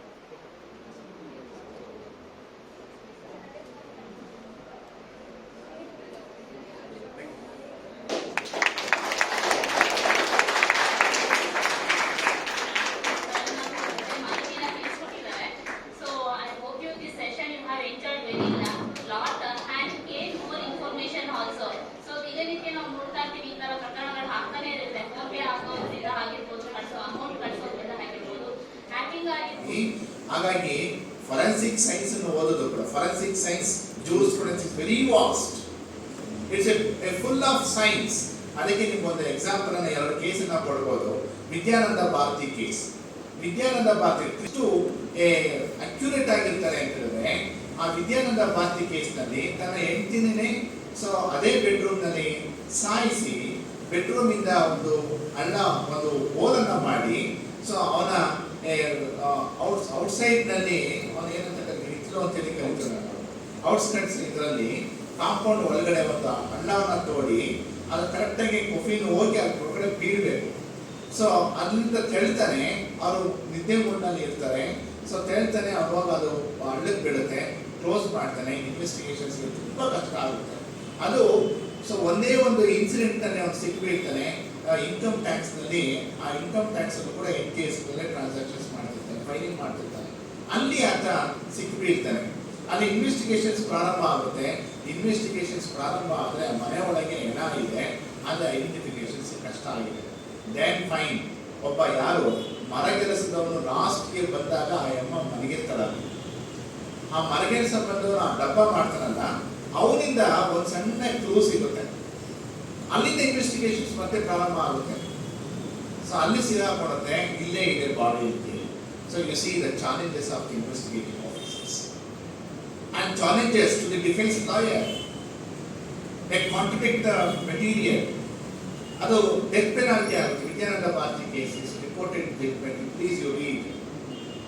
ಸೊ ಆ ಕೇಸ್ನ ಓದಿದ್ರೆ, so we say thanks to the investigating officer who made a wonderful efforts to identify the things. ಅಂದ್ರೆ ಫೊರೆನ್ಸಿಕ್ಸ್ ನಲ್ಲಿ ಏನೇನು ಕಲೆಕ್ಟ್ ಮಾಡ್ತೀವಲ್ಲ, ಆ evidence is most important. Contradict that evidence is also more important to the defence lawyer. So that is the strength. So that is the skill. ಆ skill ಬರೋದು ಯಾವಾಗಪ್ಪ ಅಂತ ಹೇಳಿದ್ರೆ, when we involve ourselves in the study and interactions in the classrooms and interactions with the experts. So ಇಲ್ಲ ಅಂತಂದ್ರೆ ಆ ಎಕ್ಸ್ಪರ್ಟೈಸ್ನೆಸ್ ನಮಗೆ ಬರೋದಕ್ಕೆ ಸಾಧ್ಯ ಇಲ್ಲ. That is one case. In another case, my senior colleague, so he is a senior only. Shankarappa, he handled one case, a Kavita's case. ಆ ಕವಿತಾ ಕೇಸ್ನಲ್ಲಿ murder ಆಗುತ್ತೆ. ಆ ಮರ್ಡರ್ಗೆ ಸೊ ಒಂದು ಬುಕ್ಕನ್ನು ತರಿಸ್ತಾರೆ, ಅಮೆರಿಕದಿಂದ ತರಿಸ್ತಾರೆ. The cost of the book is 5 lakhs. So imagine the we law student. So ಹಾಗಾಗಿ ಲಾ ಸ್ಟೂಡೆಂಟ್ಸ್ಗಳಿಗೆ, ಲಾಯರ್ಸ್ಗಳಿಗೆ ಯಾಕೆ ಹೆಚ್ಚು ಫೋಕಸ್ ಅನ್ನು ಮಾಡ್ತಾರೆ, ಅದ್ರ ಇಂಪಾರ್ಟೆನ್ಸ್ ಅನ್ನ ಕೊಡ್ತಾರೆ ಅಂದ್ರೆ ಇದಕ್ಕೆ. ಸೊ ಅದನ್ನ ತರಿಸ್ಕೊಳ್ತಾರೆ. ಆ ತರಿಸ್ಕೊಂಡು ಆ ಬುಕ್ ಅನ್ನ ಓದ್ತಾರೆ. ಆ ಬುಕ್ ಓದಿದಾದ್ಮೇಲೆ ಕ್ಲಾಸ್ ಎಕ್ಸಾಮಿನೇಷನ್ಗೆ ಹೋಗ್ತಾರೆ. So this much of preparation is required for every lawyers. ಅದು ಬರಬೇಕು ಅಂತ ಹೇಳಿದ್ರೆ ಸೊ ಈ ಸ್ಟೇಜಿಂದನೇ ಕಲಿಬೇಕು. ಹಾಗಾಗಿನೇ ಈ ಥರದೊಂದು ಪ್ರೋಗ್ರಾಮ್ಗಳಲ್ಲಿ ಎಕ್ಸ್ಪರ್ಟ್ಸ್ಗಳು ಬಂದಾಗ ಎಕ್ಸ್ಪರ್ಟ್ಸ್ಗಳ ಜೊತೆ ಇಂಟ್ರಾಕ್ಷನ್ಸ್ ಮಾಡೋದಿದೆಯಲ್ಲ, so that is a more important. So, Samarsimha sir enlightened the forensic science and forensic jurisprudence at this a stage of budding stage of student. Thank you, sir. Thank you for your efforts. And thank you for your knowledge with our student and the faculty. Thank you.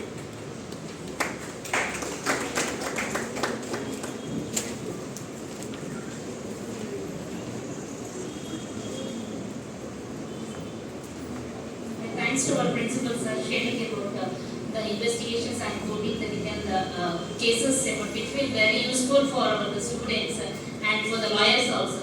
Now I request Shivkumar sir to share about the importance of the crime. Cyber crime. Lights ಇಲ್ಲ, lights ಇಲ್ಲ. ಹಿಂದೆಗಡೆ what of ಮಾಡ್ಬೋದು ಸಾಕ.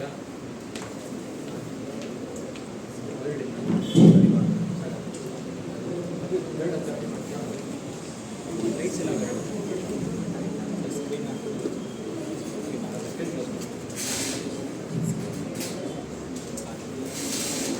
ಸಾಕ.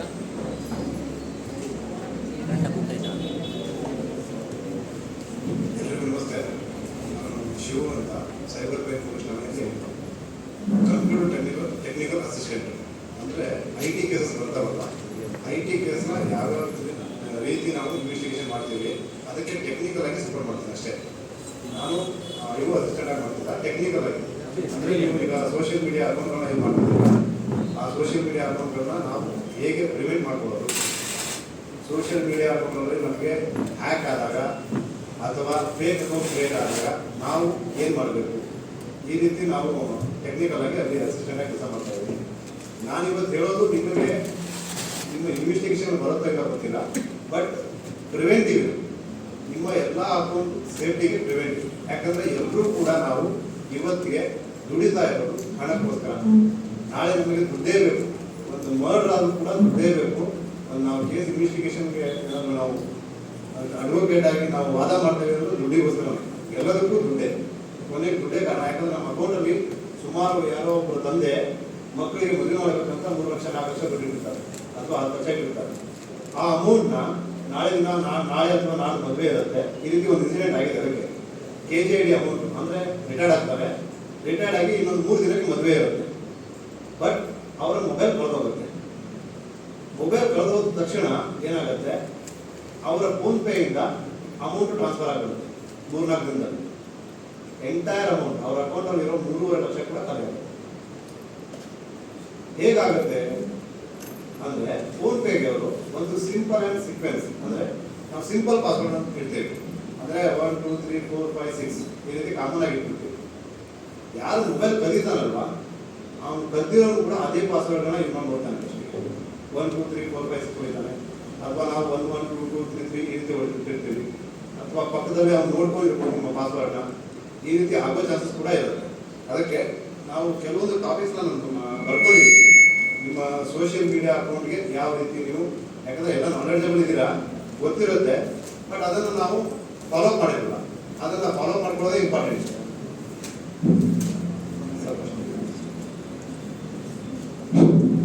ಇದು ನಮ್ಮದು PPT ಹಳೇದು, ನಮ್ಮ ಇನ್ನೊಬ್ಬರು ಸೀನಿಯರ್ ಬರಬೇಕಿತ್ತು, ಅವ್ರು ಬಂದಿಲ್ಲ, ಅವ್ರ ಪರವಾಗಿ ನಾನು ಬಂದಿದ್ದೀನಿ. ನಾನು ಬಂದಿನ್ನು 7-8 ತಿಂಗಳ ಆಯಿತು. ಇತ್ತೀಚಿನ ದಿನಗಳಲ್ಲಿ ಪ್ರತಿಯೊಬ್ಬರ ಹತ್ತಿರ ಮೊಬೈಲ್ ಸ್ಮಾರ್ಟ್ಫೋನ್ ಇದೆ. ಇವತ್ತು ನಾವು ಎಲ್ಲರೂ ಕೂಡ ಮೊಬೈಲ್ ಸ್ಮಾರ್ಟ್ಫೋನ್ನ ಎಲ್ಲ ಚಿಕ್ಕ ಮಕ್ಕಳಿಗೂ ಕೂಡ ಕೊಟ್ಟಿದ್ದೀವಿ ಆನ್ಲೈನ್ ಕ್ಲಾಸಿಗೋಸ್ಕರ. ಮೊಬೈಲು, ಕಂಪ್ಯೂಟರ್ ಎಲ್ಲರೂ ಕೂಡ ಯೂಸ್ ಮಾಡ್ತಾರೆ. ಏನು ಡಿಸಡ್ವಾಂಟೇಜ್ ಏನಾಗಿದೆ ಅಂದರೆ, ಎಲ್ಲ ಏನೇ ಸರ್ಚ್ ಮಾಡಿದ್ರು ಮೊಬೈಲ್ ಸರ್ಚು, ಏನೇ ಶಾಪಿಂಗ್ ಮಾಡಿದ್ರು ಮೊಬೈಲ್ ಶಾಪಿಂಗು, ಎಲ್ಲ ಮೊಬೈಲ್ ಬೇಕು. ಇವತ್ತು ಎಲ್ಲೂ ಕೂತ್ರು ಮೊಬೈಲ್ ಬೇಕು. ಯಾರೇ ಒಬ್ಬರು ರಿಲೇಟಿವ್ ಬಂದರೂ ಕೂಡ 5 ನಿಮಿಷ ಚೆನ್ನಾಗಿದ್ದೀರಾ ಮಾತಾಡ್ತೀವಿ ಅಷ್ಟೇ, ಅದು ಬಿಟ್ಟರೆ ನೆಕ್ಸ್ಟ್ ಮೊಬೈಲೇ ಬೇಕು ನಮಗೆ. ಮೊಬೈಲ್ ಇನ್ಸ್ಪೈರ್ ಮಾಡ್ತಾನೆ ಇರ್ತೀವಿ, ಇನ್ಸ್ಟಾಗ್ರಾಮ್ ರೀಲ್ ನೋಡ್ತಾನೆ ಇರಬೇಕು. ಅದಕ್ಕೆ ಮೊಬೈಲ್ನ ತುಂಬ ಅಂದರೆ ತುಂಬ ಹಚ್ಕೊಂಡ್ಬಿಟ್ಟಿದ್ದೀವಿ. ಅದಕ್ಕೆ ಕಡಿಮೆ ಮಾಡ್ಕೋಬೇಕು. ಮತ್ತು ಆ ಮೊಬೈಲ್ನ ನಾವು ಹೇಗೆ ಯೂಸ್ ಮಾಡಬೇಕು, ಎಷ್ಟು ಯುಟಿಲೈಸ್ ಮಾಡಬೇಕು ಅದು ನಮಗೆ ಗೊತ್ತಿರಬೇಕು. ಈಗ ಸೈಬರ್ ಕ್ರೈಮ್ ಅಂದರೆ ಏನು ಹೆಚ್ಚಿಗೆ ಇಲ್ಲ. ವಿದ್ಯುನ್ಮಾನ ಉಪಕರಣಗಳು ಅಂದರೆ ಕಂಪ್ಯೂಟರ್ ಆಗಲಿ ಅಥವಾ ಮೊಬೈಲ್ ಆಗಲಿ ಅಥವಾ ಬೇರೆ ಡಿವೈಸ್, ಇವುಗಳನ್ನು ನಾವು ಇಂಟರ್ನೆಟ್ ಸಹಾಯದಿಂದ ವಂಚಿಸೋದಕ್ಕೆ ಸೈಬರ್ ಕ್ರೈಮ್ ಅಂತಾರೆ.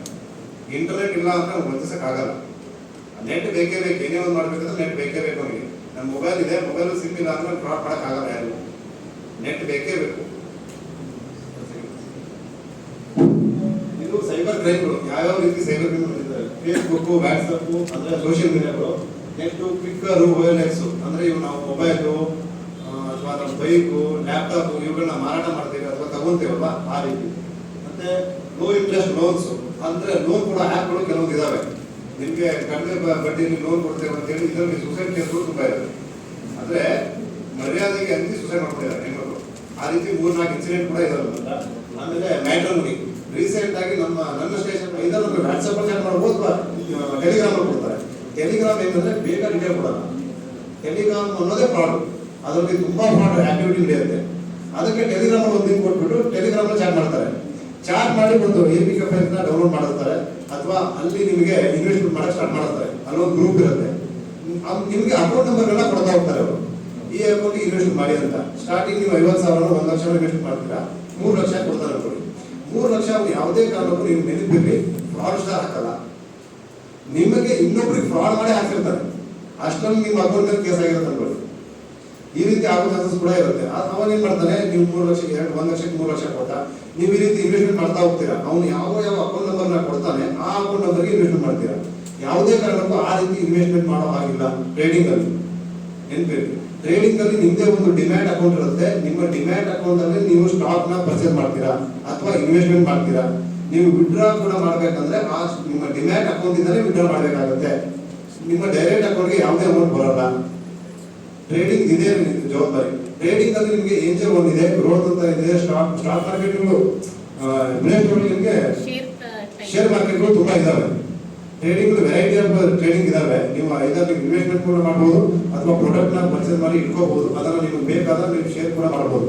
ಬಟ್ ಯಾವುದೇ ಕಾರಣಕ್ಕೂ ಈ ಫೇಸ್ಬುಕ್, ಇನ್ಸ್ಟಾಗ್ರಾಮ್ ಅಲ್ಲಿ ನೋಡ್ತಿರಲ್ವಾ, ಈ ಲಿಂಕ್ ತಗೊಂಡು ನೋಡ್ಬಿಟ್ಟು ಆ ಫೈಲ್ಸ್ ಗಳನ್ನ ಡೌನ್ಲೋಡ್ ಮಾಡಿ ಅಥವಾ ಅವ್ರ ಜೊತೆ ಚಾಟ್ ಮಾಡಿ ಇನ್ವೆಸ್ಟ್ಮೆಂಟ್ ಮಾಡಕ್ ಹೋಗಬೇಡಿ, ಟ್ರೇಡಿಂಗ್ ಮಾಡಕ್ ಹೋಗಬೇಡಿ. ಸುಮಾರು ಕಂಪ್ಲೇಂಟ್ ಬರ್ತಾ ಇದ್ದಾರೆ ಟ್ರೇಡಿಂಗ್. ಯಾಕಂದ್ರೆ ರಾತ್ರಿ ಶ್ರೀಮಂತ ಆಗೋಣ. ಇವತ್ತು ರಾತ್ರಿ ನಿಮ್ಮ ಹತ್ರ 1 ಲಕ್ಷ ಇತ್ತು, ನಾಳೆ ಬೆಳಗ್ಗೆ 1 ವರ್ಷ 50 ಲಕ್ಷ ಇರಬೇಕು. ಆ ಉದ್ದೇಶ ಇದೆ ಎಲ್ಲರಿಗೂ. ಯಾಕಂದ್ರೆ 1 ಲಕ್ಷಕ್ಕೆ ಮೋಸ್ಟ್ಲಿ 500% ಅಂದ್ರೆ 50 ಲಕ್ಷ ಆಗುತ್ತಾ. ಆ ರೀತಿ ಇನ್ವೆಸ್ಟ್ಮೆಂಟ್ ಇದೆ. ಅದಕ್ಕೆ ಯಾವುದೇ ಕಾರಣಕ್ಕೂ ಈ ರೀತಿ ಇನ್ವೆಸ್ಟ್ಮೆಂಟ್ ಮಾಡಕ್ ಹೋಗಬೇಡಿ. ನೆಕ್ಸ್ಟ್